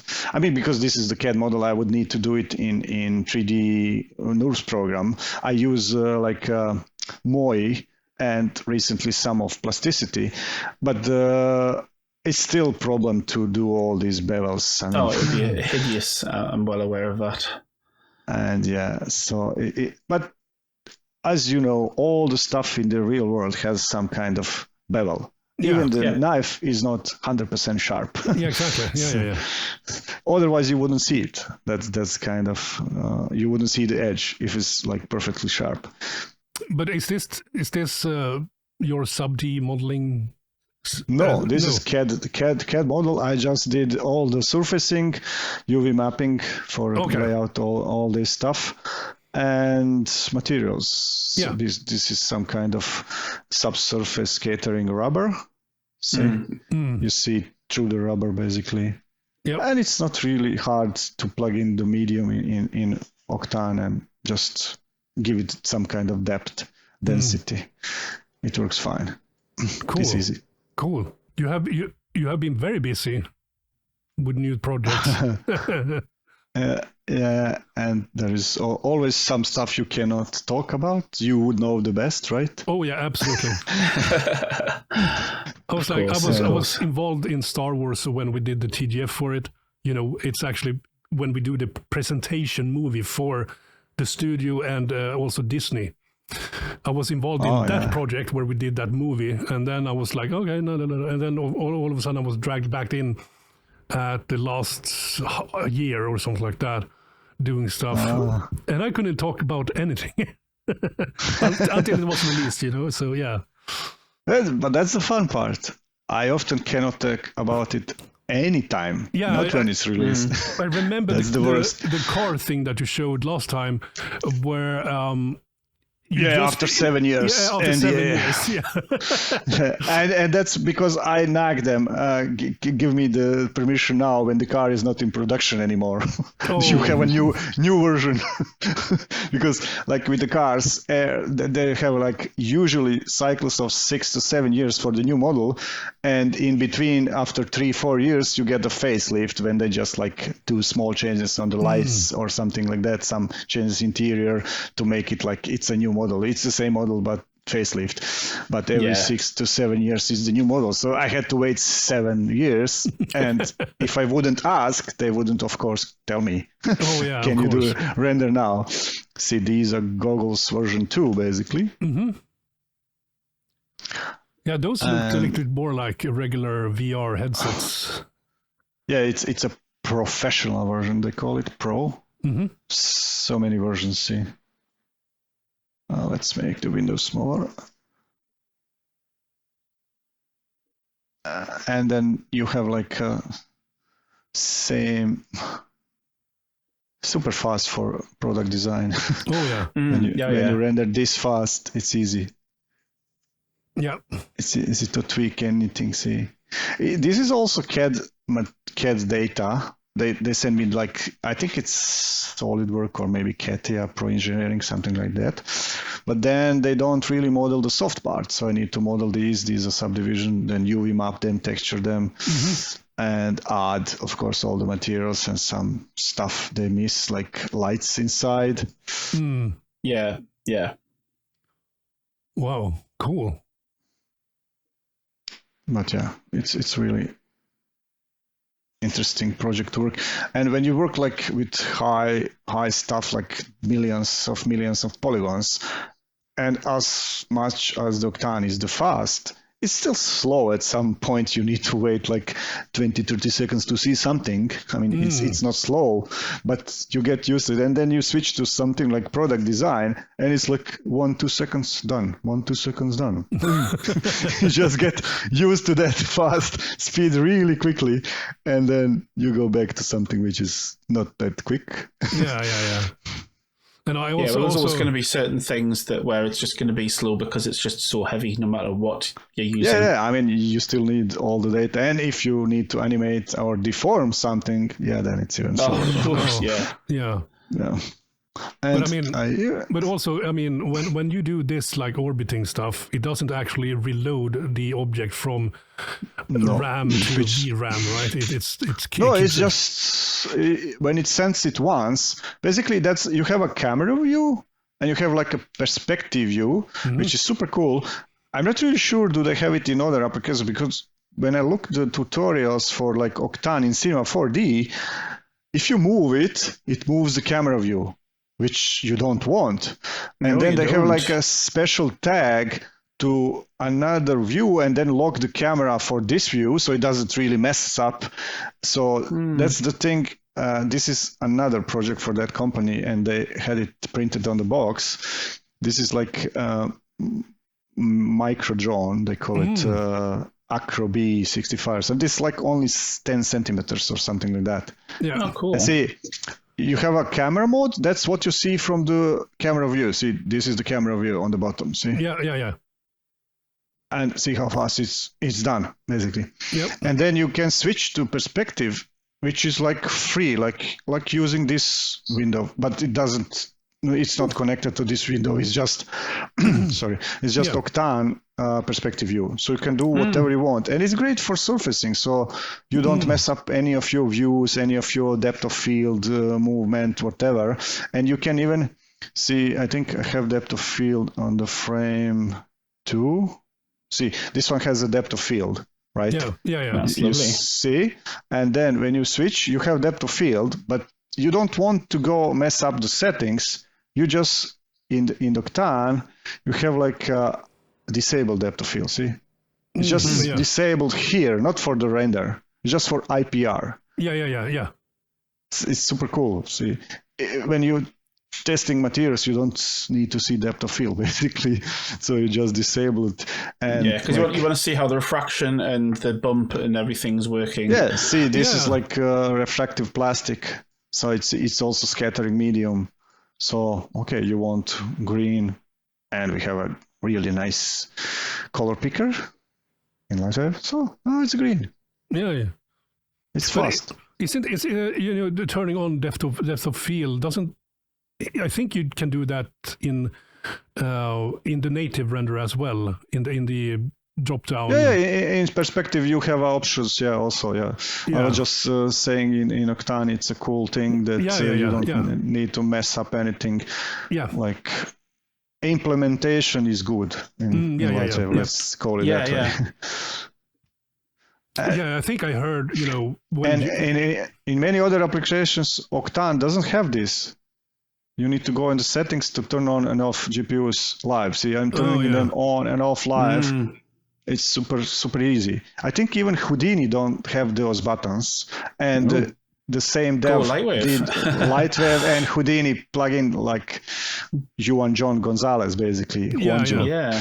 He did both plugins, but I'm not really sure do they get it now, but on back then few years they didn't have that. So it was like, great, LightWave has one better feature. Yeah, I mean, I heard like, isn't it OTOY themselves that actually have talked about the fact that LightWave seems to have been one of the best, if not the best, implementation of Octane. Yeah, it's really great. It's really fast now. We know what happened, so we had like few years of not developing it, but it's catching up, and the new stuff they added in 24 is really great because they added some new features of Octane 23. Basically, LightWave 24 has a Octane 23.1.3 because that's the latest official version. Octane 24 is still in beta. It's not really released. Should be soon, otherwise they need to rename it to 25. We'll see. Maybe it's now in the final phase. But we still don't have all the features, but we are catching up, so which is great. Which LightWave Digital is doing a nice job there, and especially now the thing with the Prime, we didn't finish that. Yeah, the Prime is one GPU, and the one I have is called Studio Plus, basically. I don't know. It was first called like something with E, I don't know. And then they renamed it to Studio Plus because it's a subscription model. You need to pay every year to have it, basically. Oh, okay. How much does that Octane cost per year? I mean, if you forget your license. I think it's 200 per license, something like that. Or even more now, 239. Sometimes when it's like a Black Friday, which is soon, they give discounts, so every guy buys the discount version. So you don't really pay the full price always. The funny part is you have it on when you log in on your OTOY account, you have it, you see when your like subscription runs out, but you can pay like any time you want. It just adds another 12 months. So you don't need to wait like when it's expiring and then buy the new one. It's not gonna eat your months of subscription or something like that. Okay. So it's a good. And then the only problem, I mean the problem quotes, is when you do it on Black Friday, you're gonna wait like a week to get some kind of response from the support because they have like tons of emails and processing payments and stuff like that. So you need to be patient.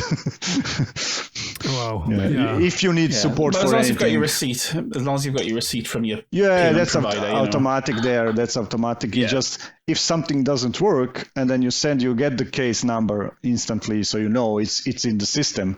You just need to wait, like sometimes it's like maybe even tomorrow, but they are in completely different zone than I am, so it's a different when I'm awake, they sleep or stuff like that, so you cannot really same what we had with the new tech before, when it was USA and in Europe we were like 6-7 hours difference, or even 9 sometimes, depends. So you send a customer service report and they might not get it until like 8 hours later. Or if it's like Friday here, or Saturday, and there is a Friday already done or stuff like that. Depends on which time zone are you, and then you wait whole weekend and nothing happens. So, but now everything is digital. There is no box to wait, so you can get. Every company has the same issue, it's the international time zones. You just sort of have to deal with it, really. Yeah, exactly. Yeah, that's super cool, man. Wow. So I can show you one more project. I love the way the plastic has the light transport through it. That's very pretty. Yeah. Yeah, when you model to scale, it's really easy to make it work. Yeah, exactly. Yeah. Yes. Yeah. And people often make that mistake. They start modeling and then they like model, let's say like some apps don't have scale.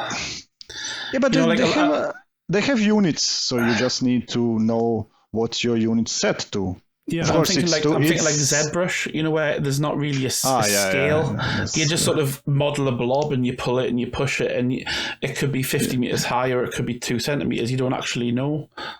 Yeah, Octane is actually sensitive to that. I mean, because it's more physically accurate. Oh, yes. If you model to scale and then you tweak the settings, and it's going to have more sense.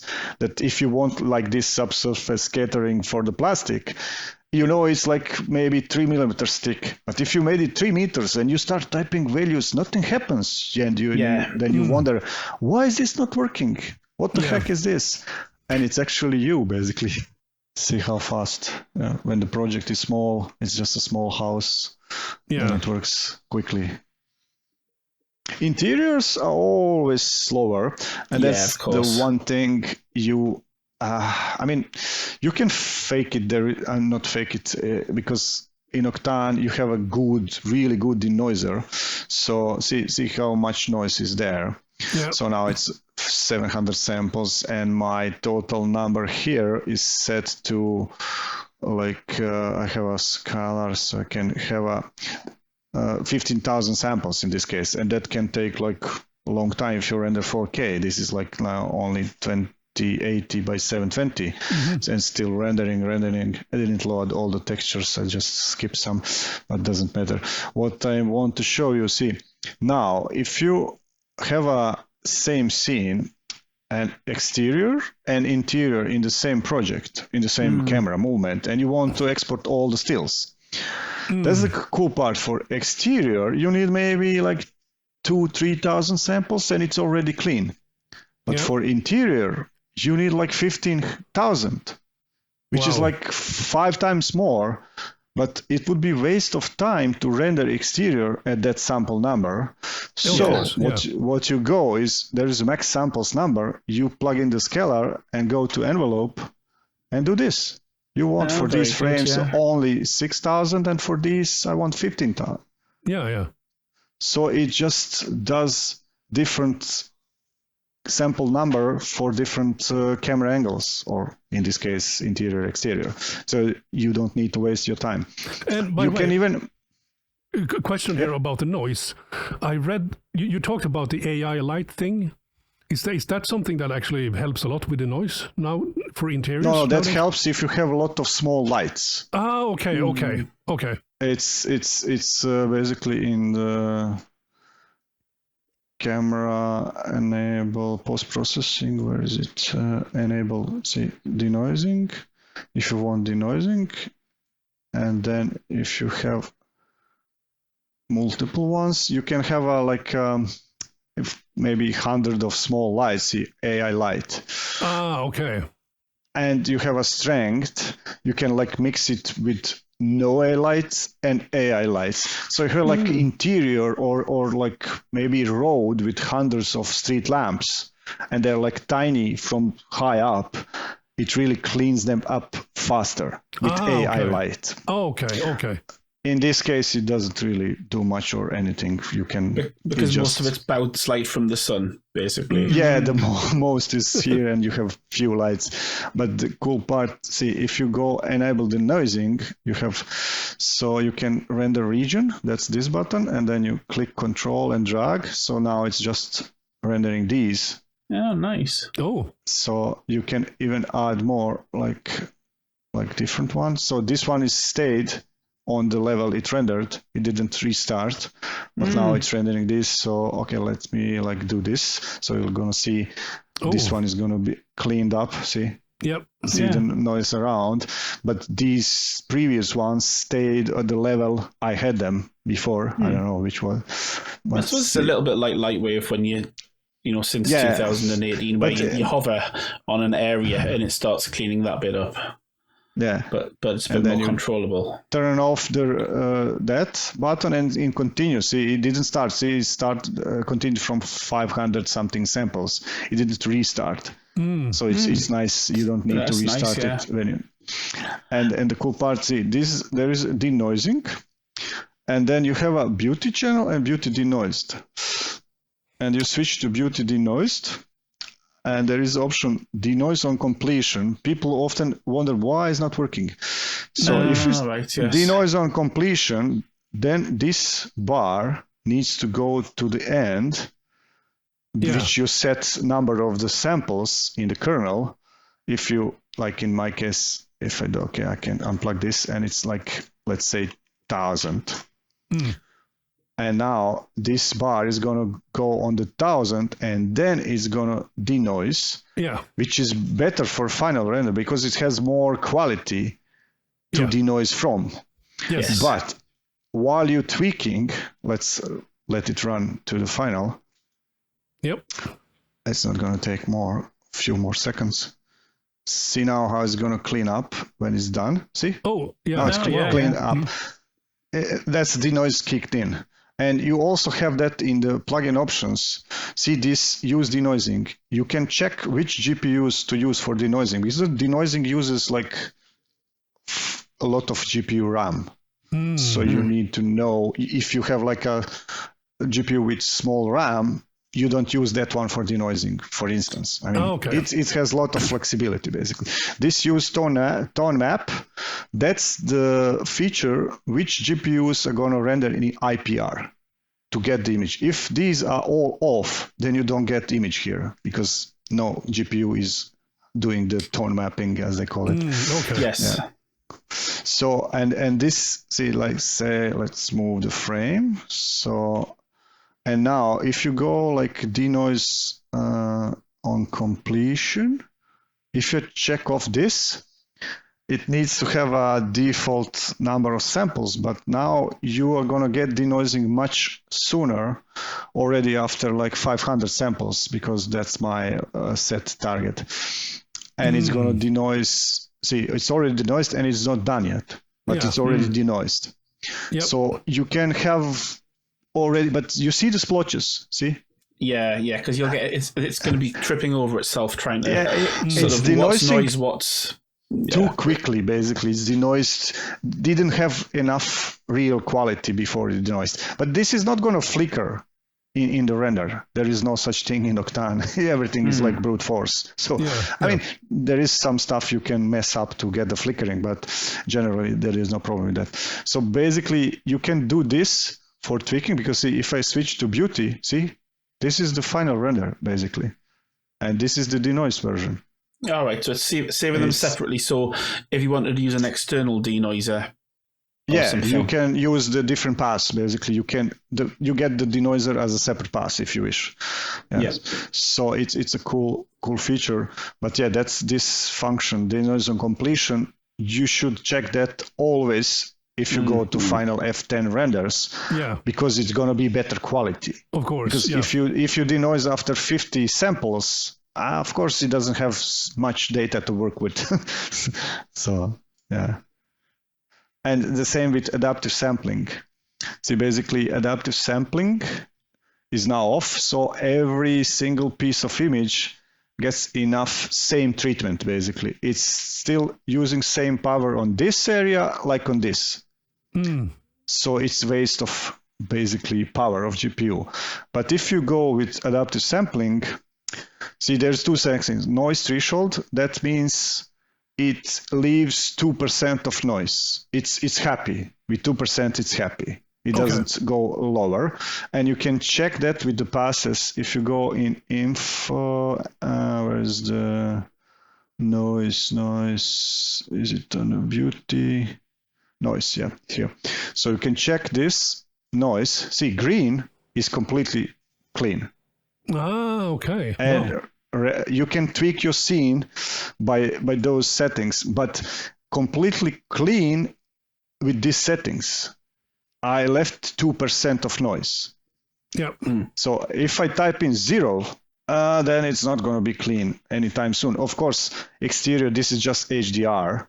outside, so it might still get green because it's just the image.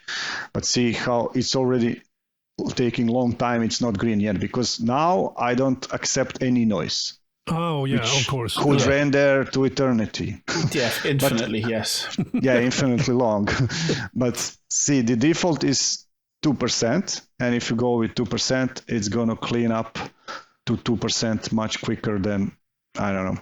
And this minimum samples is basically everything should get 512 samples before noise threshold kicks in. So it's not a single piece of image should have less than 512. You can set 100, doesn't really matter. See which settings you want. So that's a good, see, now it's already clean. But after 100 samples, it starts triggering the noise threshold, and now it's using more power to these areas than the ones that are clean. Yeah. But that makes sense, yeah. It gets up to 100 samples and then started using the noise threshold adaptive sampling, basically. Oh. So you can tweak the render really, really cool. Yeah, that's super cool, because do you remember back, I think it was LightWave 11, 10, 9, when you hit F9, and it was like white, the whole image was white. Yeah. And then all it just... those like a scan line, it was going white, and then less white and less white, and depends how many passes you wanted, Yeah.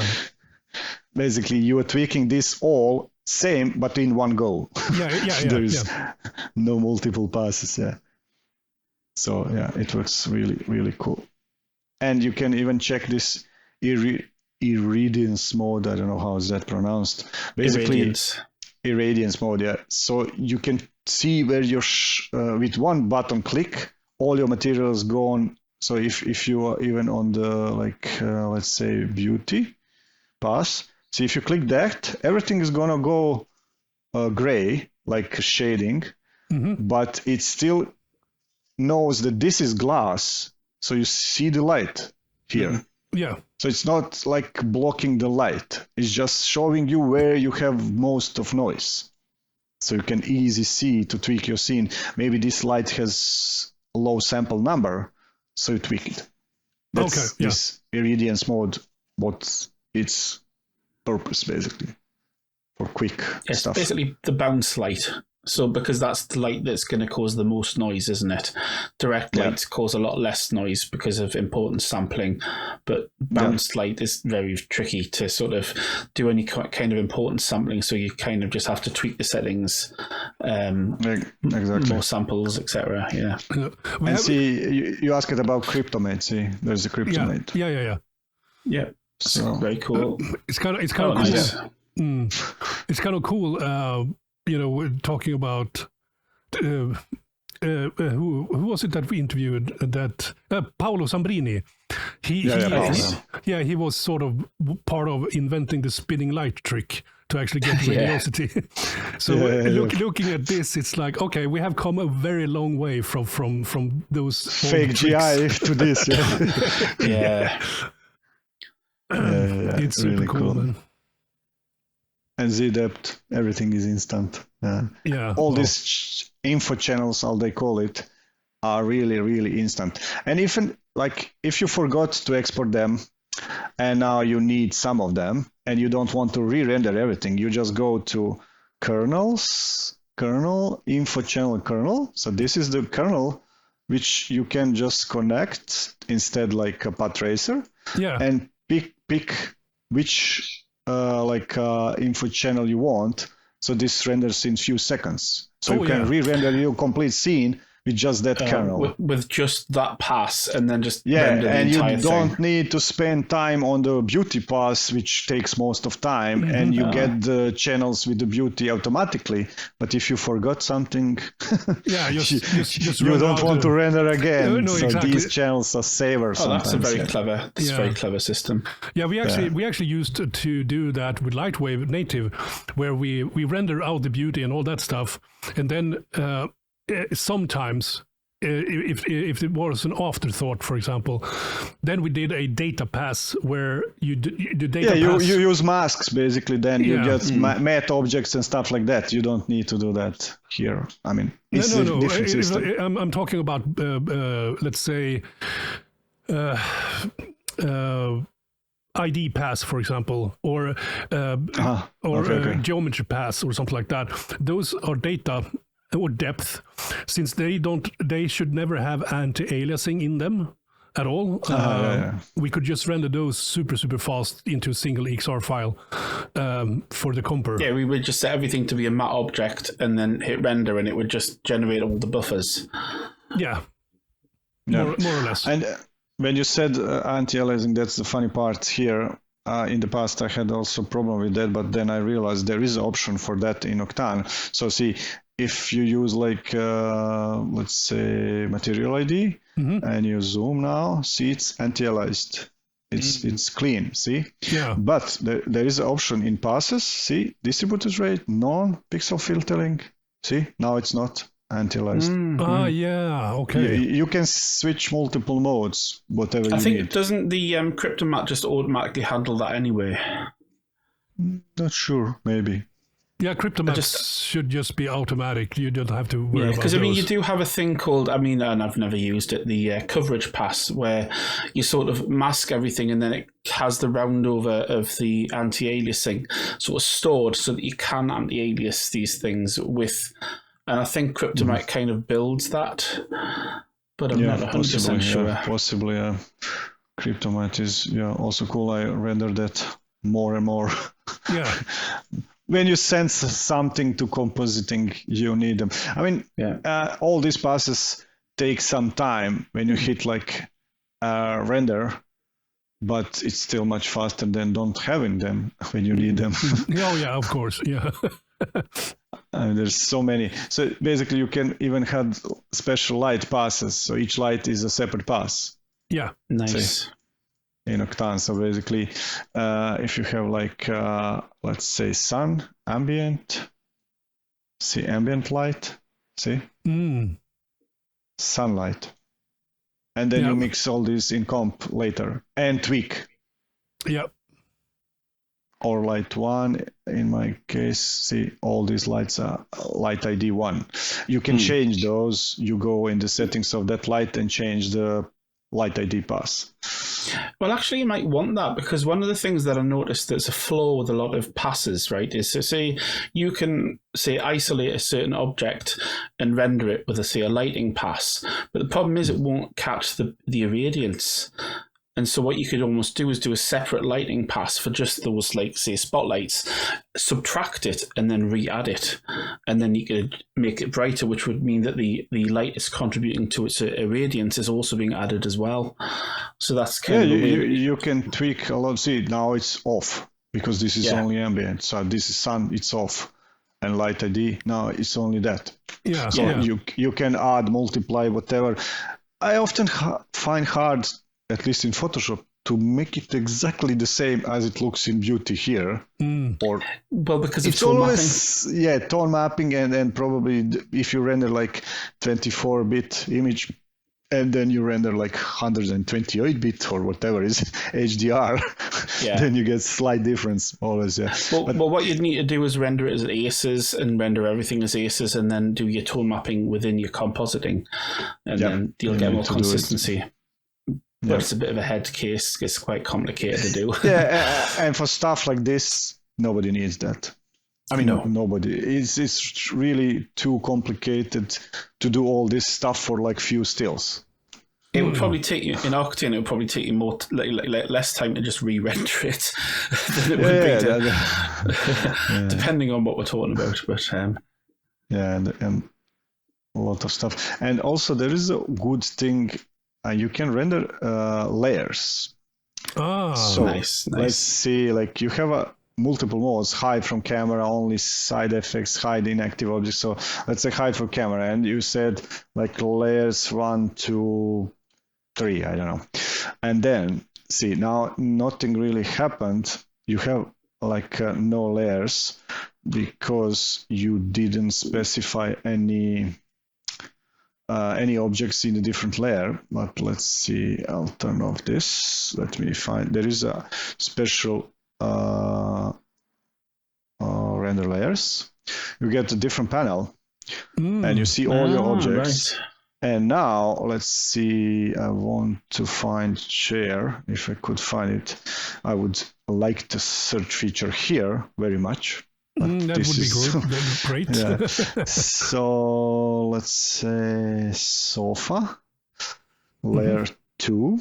See, now it says layer 2. Yep. And let's say something else. Just find. What about the table and chairs, maybe? Table.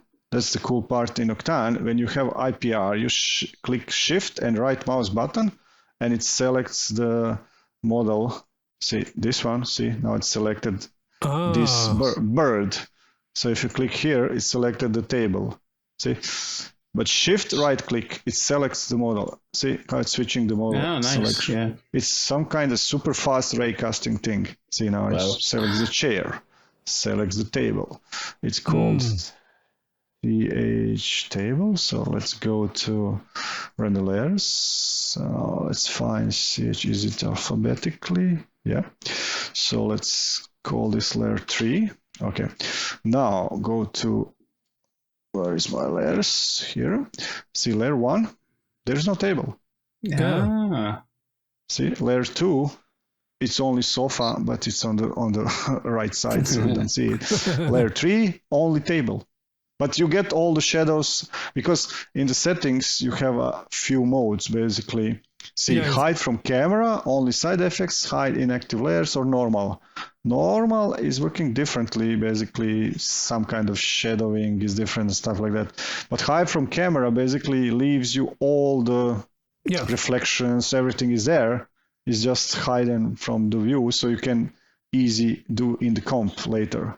Yes. Tweak just that material and still have all the shadows and everything there.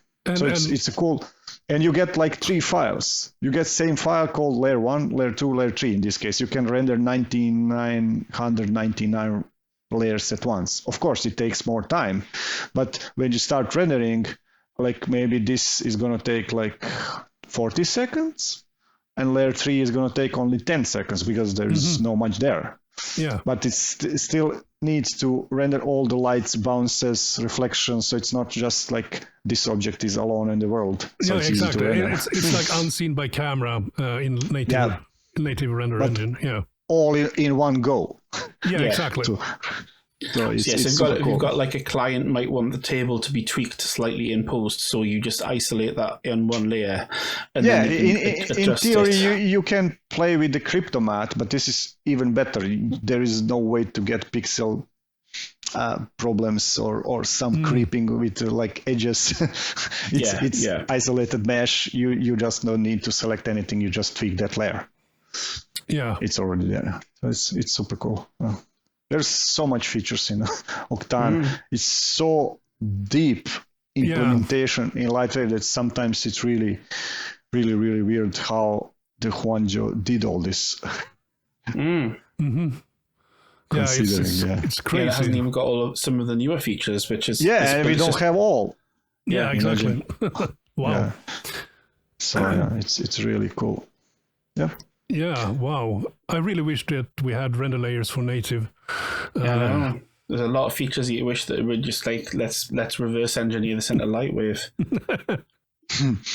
But I mean, I don't know how they do it. Do they have they have SDK, so they can see what's connected to what, but can I see the code to like maybe get some ideas how to do it natively also? No, because it has to exist within native. I mean, you can, as long as it's got all the objects, it could isolate each one of them, etc. But LightWave itself has to support the feature for it to work, basically. Yeah. I'm just thinking maybe they can get some kind of idea how to implement similar feature when they look the code.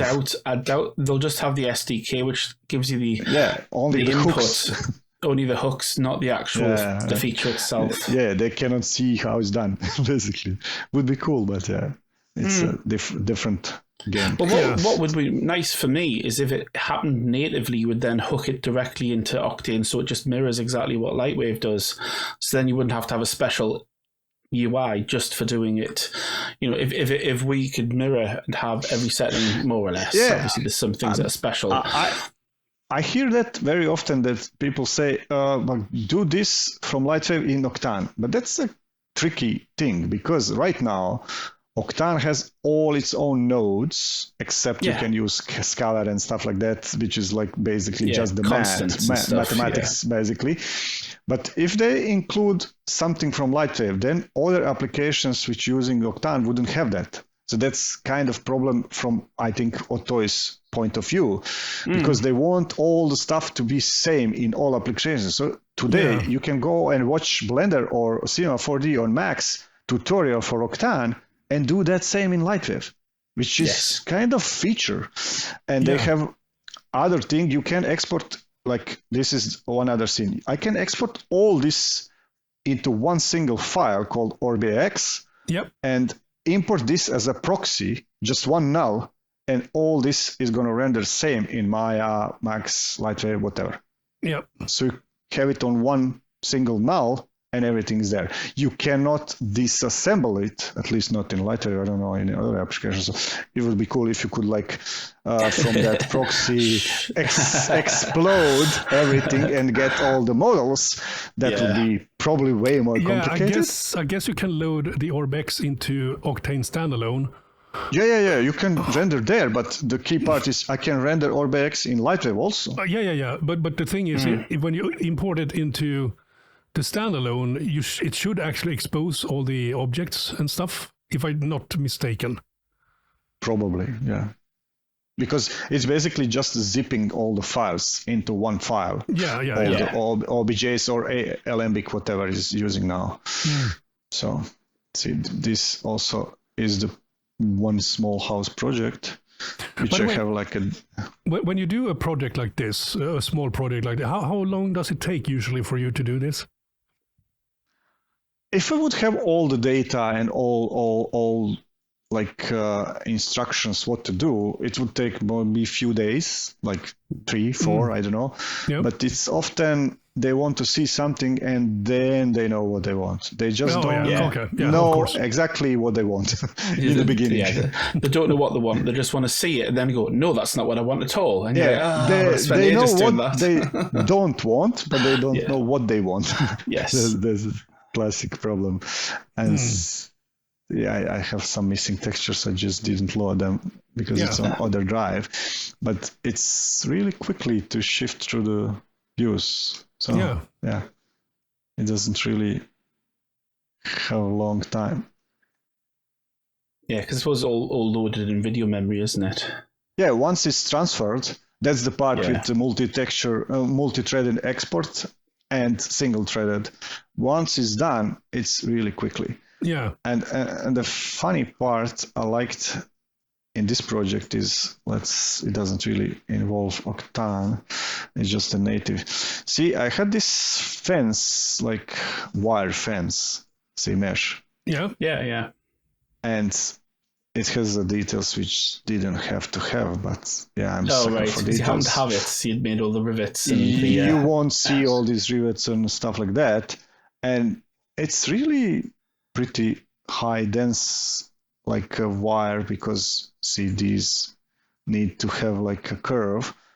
And you cannot see in the wire because instancing doesn't really respect this selection. You can put wireframe, it's only there, but on the texture wireframe, there is no wireframe on instancing, so only on this. But you can see in this how much polygons it has, see? And all this bushing and trees is really high poly. And the thing is, how I did this, see, I instance every single pole. See, there is like a red line. I usually have like setup in my scene. It's called instance geometry, instance polys. Like all these are like polygons. I have like a separate segments for like a pole, and then I instance only the poles. Let's go. Okay, so you have Do you meshes. like point meshes, do you? Yeah, see, all the poles are just instance on the polygons. See, I have like a square polygon, which has exactly the position. If I deselect them, let me just turn on this thing in my second monitor. See the red squares. Yeah. Where the poles go. And the cool thing we have in LightWave is called rotation edge align. So you can align direction. If one edge is shorter, in my case, it's just this one few millimeters, it's not a big difference, then it knows it needs to rotate Z plus or Z minus, depends how you rotated your mesh. So you get all them looking the proper direction. Because in this case, it's different direction. So if you wouldn't have it, you would need to make this geometry modeled, and then would be so heavy. Yeah. And then I had like all the fence, same thing. I have panels for the fence, and it's 42 instances, but it's a different, see, because this panel is longer. Yeah. This has a separate polygon, but the others are same width. See, all these are same, but this one is longer, so I had more segments. So I had like multiple segments, but when you create this, you just have like planes in your geometry in Modeler. It's so easy. Let me show you my instancing model. Now it's maybe too big on the screen. Yeah, you have to rescale modeler to fit it. Yeah, it's a bit big. I'll show you. I'll just. I mean, we can see, but your recording might not. Yeah, he's adjusting it now for the. Perfect. See what I have. This is all what I have, and all this. See, this is like live fence. I have multiple different fences. This like green stuff. Mm-hmm. And these are also all instanced. See, all around from like 3 different meshes. And then you rotate like small stretch, but see, all these are fence like so, and the poles. So it's easy. If you want, like, I don't know, copy this, paste, move, hit save, it's gonna update here. And you're gonna get like more fences. Now it's not gonna update because I don't have it on. But usually, if you do that, you just quickly see your mesh in Modeler, but so easy, light. You don't need many polygons to do that. So just this first step takes some time, but after that, it's so quickly. You just change everything in the instancing, save it. And layout can update it, and that's it. It just works nicely. That's super cool. And come have see it in the IPR with the all the details. Yeah. I just kept loading some textures, so maybe the 3 layers are not gonna be there because I was moving some projects because.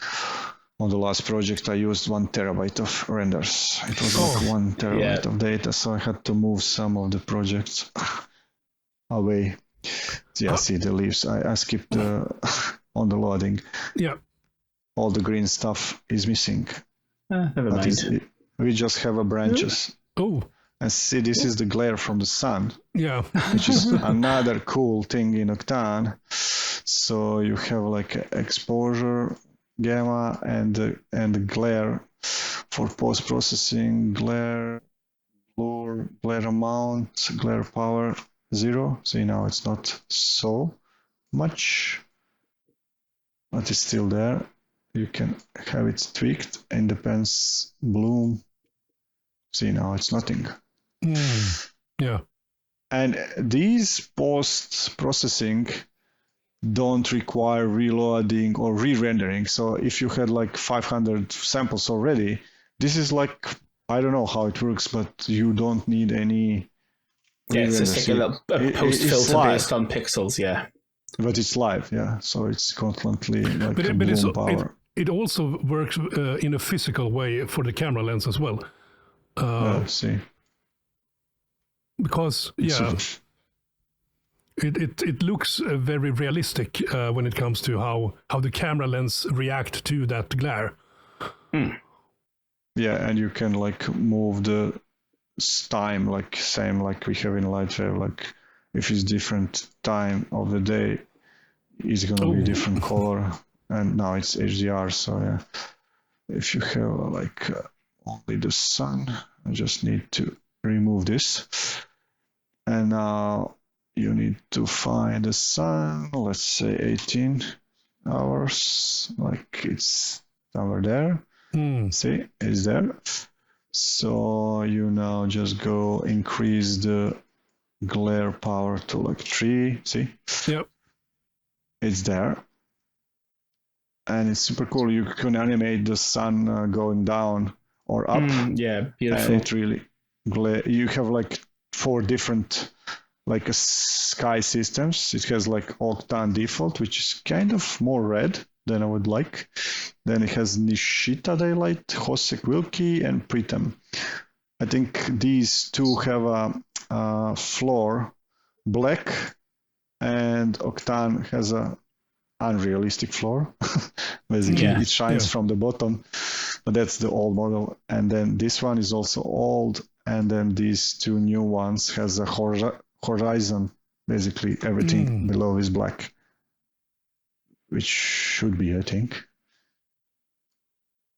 But yeah, you can like easily tweak the glare blur if you want more. Spectral shift, spectral and glare rays. You can add more rays, see, from the sun. Everything is instant. Yeah. So if you want like more golden hour, now it's... Yeah, only thing I never understood why this works this way is 18.9 hours. See, it's not 60 minutes. The second number is not minutes. Oh, yeah. Yes. That's weird. So, yeah. I mean, you can 18.99. What time is that? That's like 18 hours, 59 minutes and 60 seconds or whatever, 59 seconds. It's kind of weird. I'm not really sure is that LightWave thing or Octane thing, but yeah. Once you get used to it, so you say like 18.5 is like 1830. But all between... I blame the French that tried to introduce metric time. That's what it is. Yeah, I think LightWave has this plugin where you can have a distant light tied to time of day. Yes, that is actually time of day. It's not like arbitrary numbers like that. It's actually you type in 1645 in New York, blah, and then you get the sun. Most software does that. It's just weird that Octane's made that one error. But like as you say, you don't know whether that's a LightWave translation error or if it's a I don't know what it is. Yeah, I mean it's the same thing. You cannot say give me the London, but you have longitude and latitude. So and you have a north offset and GMT time time zones. Yeah. So all is there basically in the day. And you have like a direction. If you want to use LightWave light, you just do it with direction.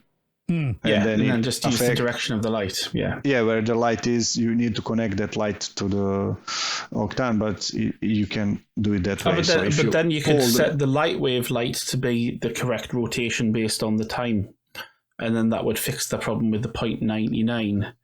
Yeah, maybe. I don't know. I never tried. It's too much stuff. Isn't there a plugin on the light where you can tell it like to the motion modifier based on the time of day? Well, what you can do is you could something have like that. I'm sure you could probably have, let's say, a LightWave light, native light, and then you have another light that is constrained, that is an Octane light that is constrained to that light.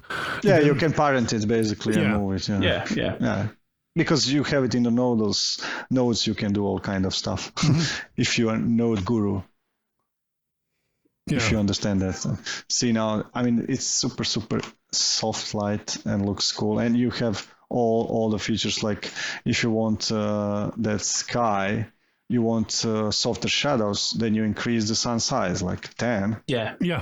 And now when I refresh, see, this gets softer. See? Yeah. If you increase the sun size, decrease to 1, it's going to be sharper shadows. See, now it's more straight line. But you might want it softer if you're trying to make it like emulate an overcast day or something. Yeah. You can go like crazy. Yeah, which one? Like 50, it's almost disappearing now. The shadow. Yeah. And it's super nice system. And as we say, the LightWave implementation is very good. And it's getting better and better. Even in 24, they added more post-processing stuff. You have like a fog, haze, stuff like that. So it's easy. Lovely. You can move the fog front, back, and it's post-processing effect. So it's also live as this. It's very quick. Yeah, I remember watching, I think it was Andrew Bishop that demoed that stuff. Yeah, it was Andrew Bishop did that lovely little demo where it was like going down a river and he had different depths and stuff. Yeah, that was super cool. Wow, I mean, it's so great to have someone that like you that have been using Octane for years. I started using in first version for LightWave, version 2, even slightly before when it was in beta. That's 2014. Yeah. That's 10 years by now. It is. Wow. Time flies. Yeah. It's good to have, because I hope this will also help people that are sort of like on the edge. Should I start using Octane or not? To actually see some really good examples of its usage, because now there is really no excuse because it's built in. Now it's super cool, super easy. Only thing you need to have, you need still to create your account on OTOY, even if you have a free version. Because of course. It needs, but it's free. It's just like a register on the forum. You just register there, and one day maybe you want to buy, so you already have account, so it's going to be easier. It's really, really good option. And easy. And everyone has a GPU. For the Pro version, do you just like copy the license, the version over it, and then use the? It's a different plugin. It's a different file. Right. So you just select that and you just overwrite the file in LightWave installation. You find where is the octane.p, like Octane, and there is 4 files in total, like octane.p and some DLL or whatever. You just overwrite all those files or remove them and store them copy somewhere. The new versions. And copy, and you don't need to do anything because the menus and everything is the same. Yes. All the buttons, you can keep all your shortcuts. If you do overwrite, I mean, that's easy in LightWave. You do that kind of stuff with most plugins. You just need to overwrite because it calls the plugin when you activate the key, basically. It doesn't really load all the plugins. That's probably why LightWave starts so fast. Yeah, absolutely. Oh, God, yeah. Maya. Yeah. I mean, there's so many plugins that is loaded now. Maya takes almost at least 45 seconds to... and imagine we are doing that from NVE disks, like super fast SSDs. Don't forget to resize your window. I need, because it stays on the final render. See, this is one of the projects I did recently. It's also product design. It's like Sense Candle, some kind of fancy one with diamonds.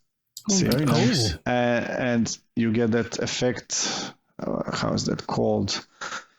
Nested dielectrics. And yes. You have that when the glass goes, the coloring, like caustic stuff. So it's really, and that's from for one female tennis player, which creates she's own personal line of candle. This is like scent sticks, like for nice smell. You just put some kind of, there is multiple, like different flavors, basically. Like a reed diffuser where you put a... Yeah, diffuser, exactly. Where you just light it and it gets the scent, like there's like a reserve of scented nice oil. Smell. It's basically, let me find it. I think it's there. Tennis player, Donna Vekic from his, and she has like, see, it's Oh, yeah, I render yeah. animation and stuff like that. So basically, you can there's a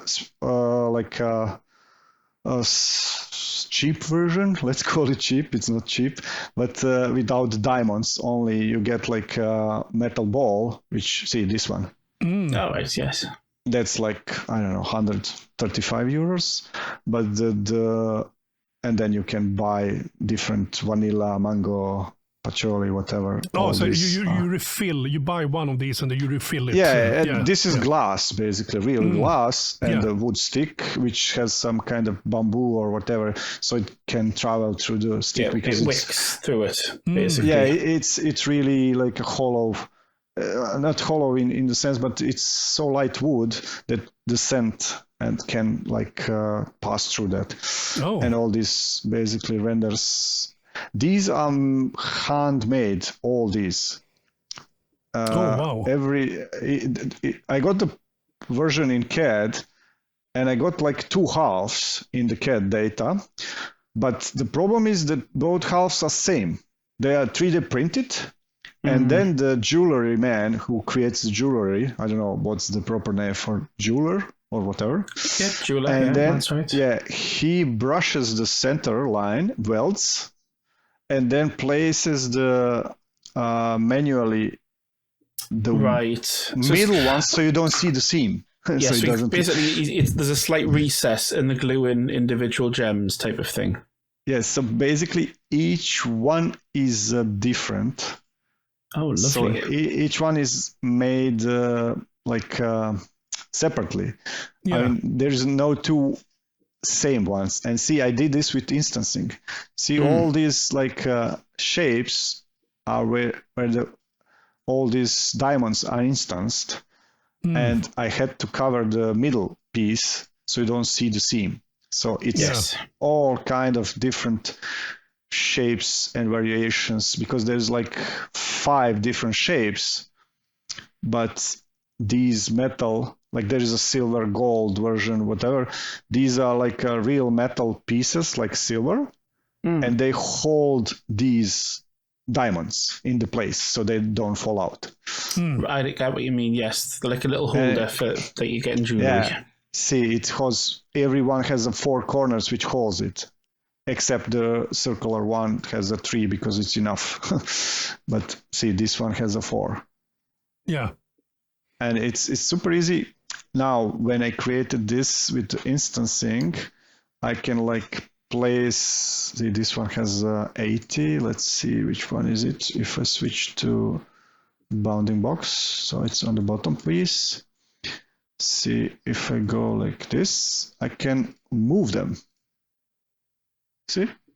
Oh, yeah, because yeah, it's made with instancing. Yeah, it took some time to place all this instancing, because what I did, and this is CAD data, so you have a lot of polygons here. See? Yeah. Oh, yeah. So what I did, basically, in Modeler, I click this create a polygon. This create a polygon. So I created all the instancing polygons, and after that it was easy. But it took quite some time I bet. Oh, yeah. to make the polygons for every single one. So yeah, it takes like, let me load this. See? Oh, yeah. Oh, yes. Yeah. All this had to be created manually.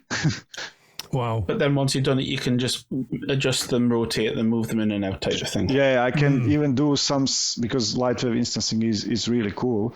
You can do like small rotation offsets if you want, like just a little bit of like 1, 0, 1. You can make them all like become like more natural. Yeah. And slightly imperfect, basically. And one of the things that also should be mentioned about LightWave's instancer is that you can actually go fully nodal as well with it. Yep. You can build crazy systems. The green part is one half of the ball and the bottom is the other. And they are basically the same. But when the jeweler makes them, he rotates by like some degree every time different. So it's not really same. And then he needs to create all these in the middle manually to cover up the gap. Yes. Because it wouldn't be able to create it. So it was a silly question. time-consuming. What type of gemstones are they? Are they like Swarovski crystals or? Yeah, something like that, because when you check the price, must be. But they're not actually real diamonds. Oh wow, actually they are. No. If it were a real diamond, it's some kind of like a crystal, but fancy one. But yeah, it wouldn't be that expensive if it's not, because this one is like, say, 50 euros. This one is 135. I don't know what's the difference, but okay. But this one is almost 2,500. Yeah. Wow. Because of that ball, basically. But yeah, we have like a multiple versions. And I did create the animation. Yes, it's here. I don't know, I rendered. See, it's sparkling. Yeah, very pretty. Yeah. Let me find animation on my side, which is the final version. I think it's this one. Yeah. So let's increase the size that fits in the window. See how it's sparkling. Yeah. Of course, you've got the Octane does all the little sparkle highlights and stuff, can't you? Yeah, you add that post-processing effect, and what I do, sorry, I render it as a separate pass. So in compositing, you can exaggerate or tone down, because you have like a post-processing as a separate pass. So you can even like ignore it if you don't like it. And make it in like After Effects or whatever. So I rendered all the versions they wanted and just made the rotation so they have it on the website, all the special sense versions, and also this project I did for them. It's a tennis like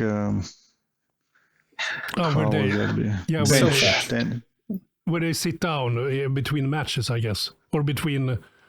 Yeah, and this is the version. Oh yeah. We finished. Yeah. See, I made this is like a background, and then I dressed up with all this and made the terrain and the bench. So they have it like different versions. This one also. See, the bench is very tiny, but they wanted they want to sell it to like I guess wealth people. Yeah, well, if you've got your own tennis court, you might want to have an authentic, named, this is the special sofa that's owned by. Yeah. If you want your own sofa, bench, special bench. There's always things that you can put your money to, I guess. Yep. Yeah. So I don't know, guys. Do you have any more questions? We are already. Oof.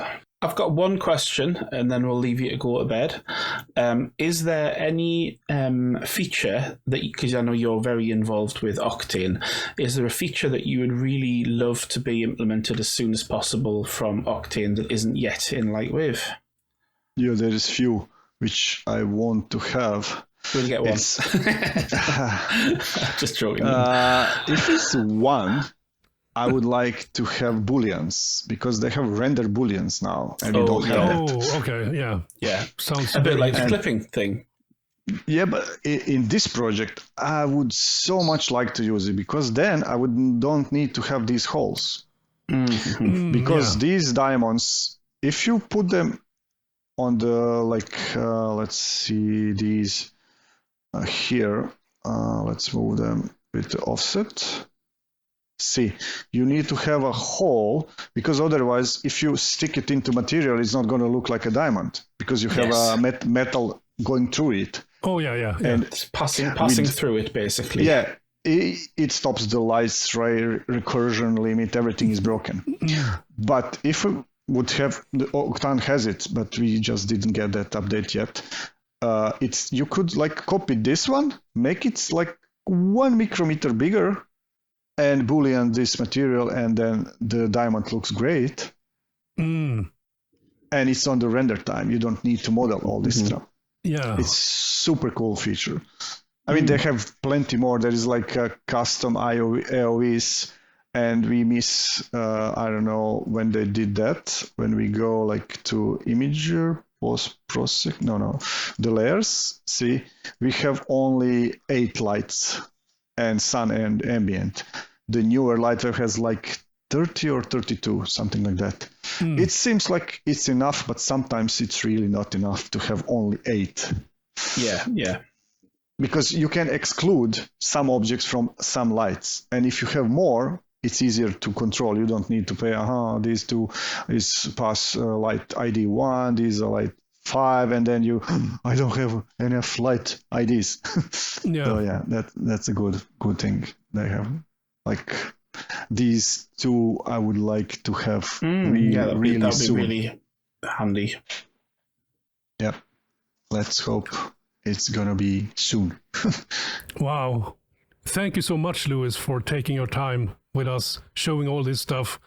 And I really hope that the viewers also enjoy watching this, because there's so if much... they don't fell asleep. Oh yeah, but there's so much stuff that has happened with Octane that I didn't know about at all. So thank you so much for sharing. I mean, this is super useful. Wonderful to talk to you again. And I think it's really cool to actually see, not just like, hey, I made this. It's actually like, let's dive in. Let's look around the scenes and all the settings and all of the, it's been incredibly informative. I'm sure there's going to be some people that are going to love this, how in-depth it is.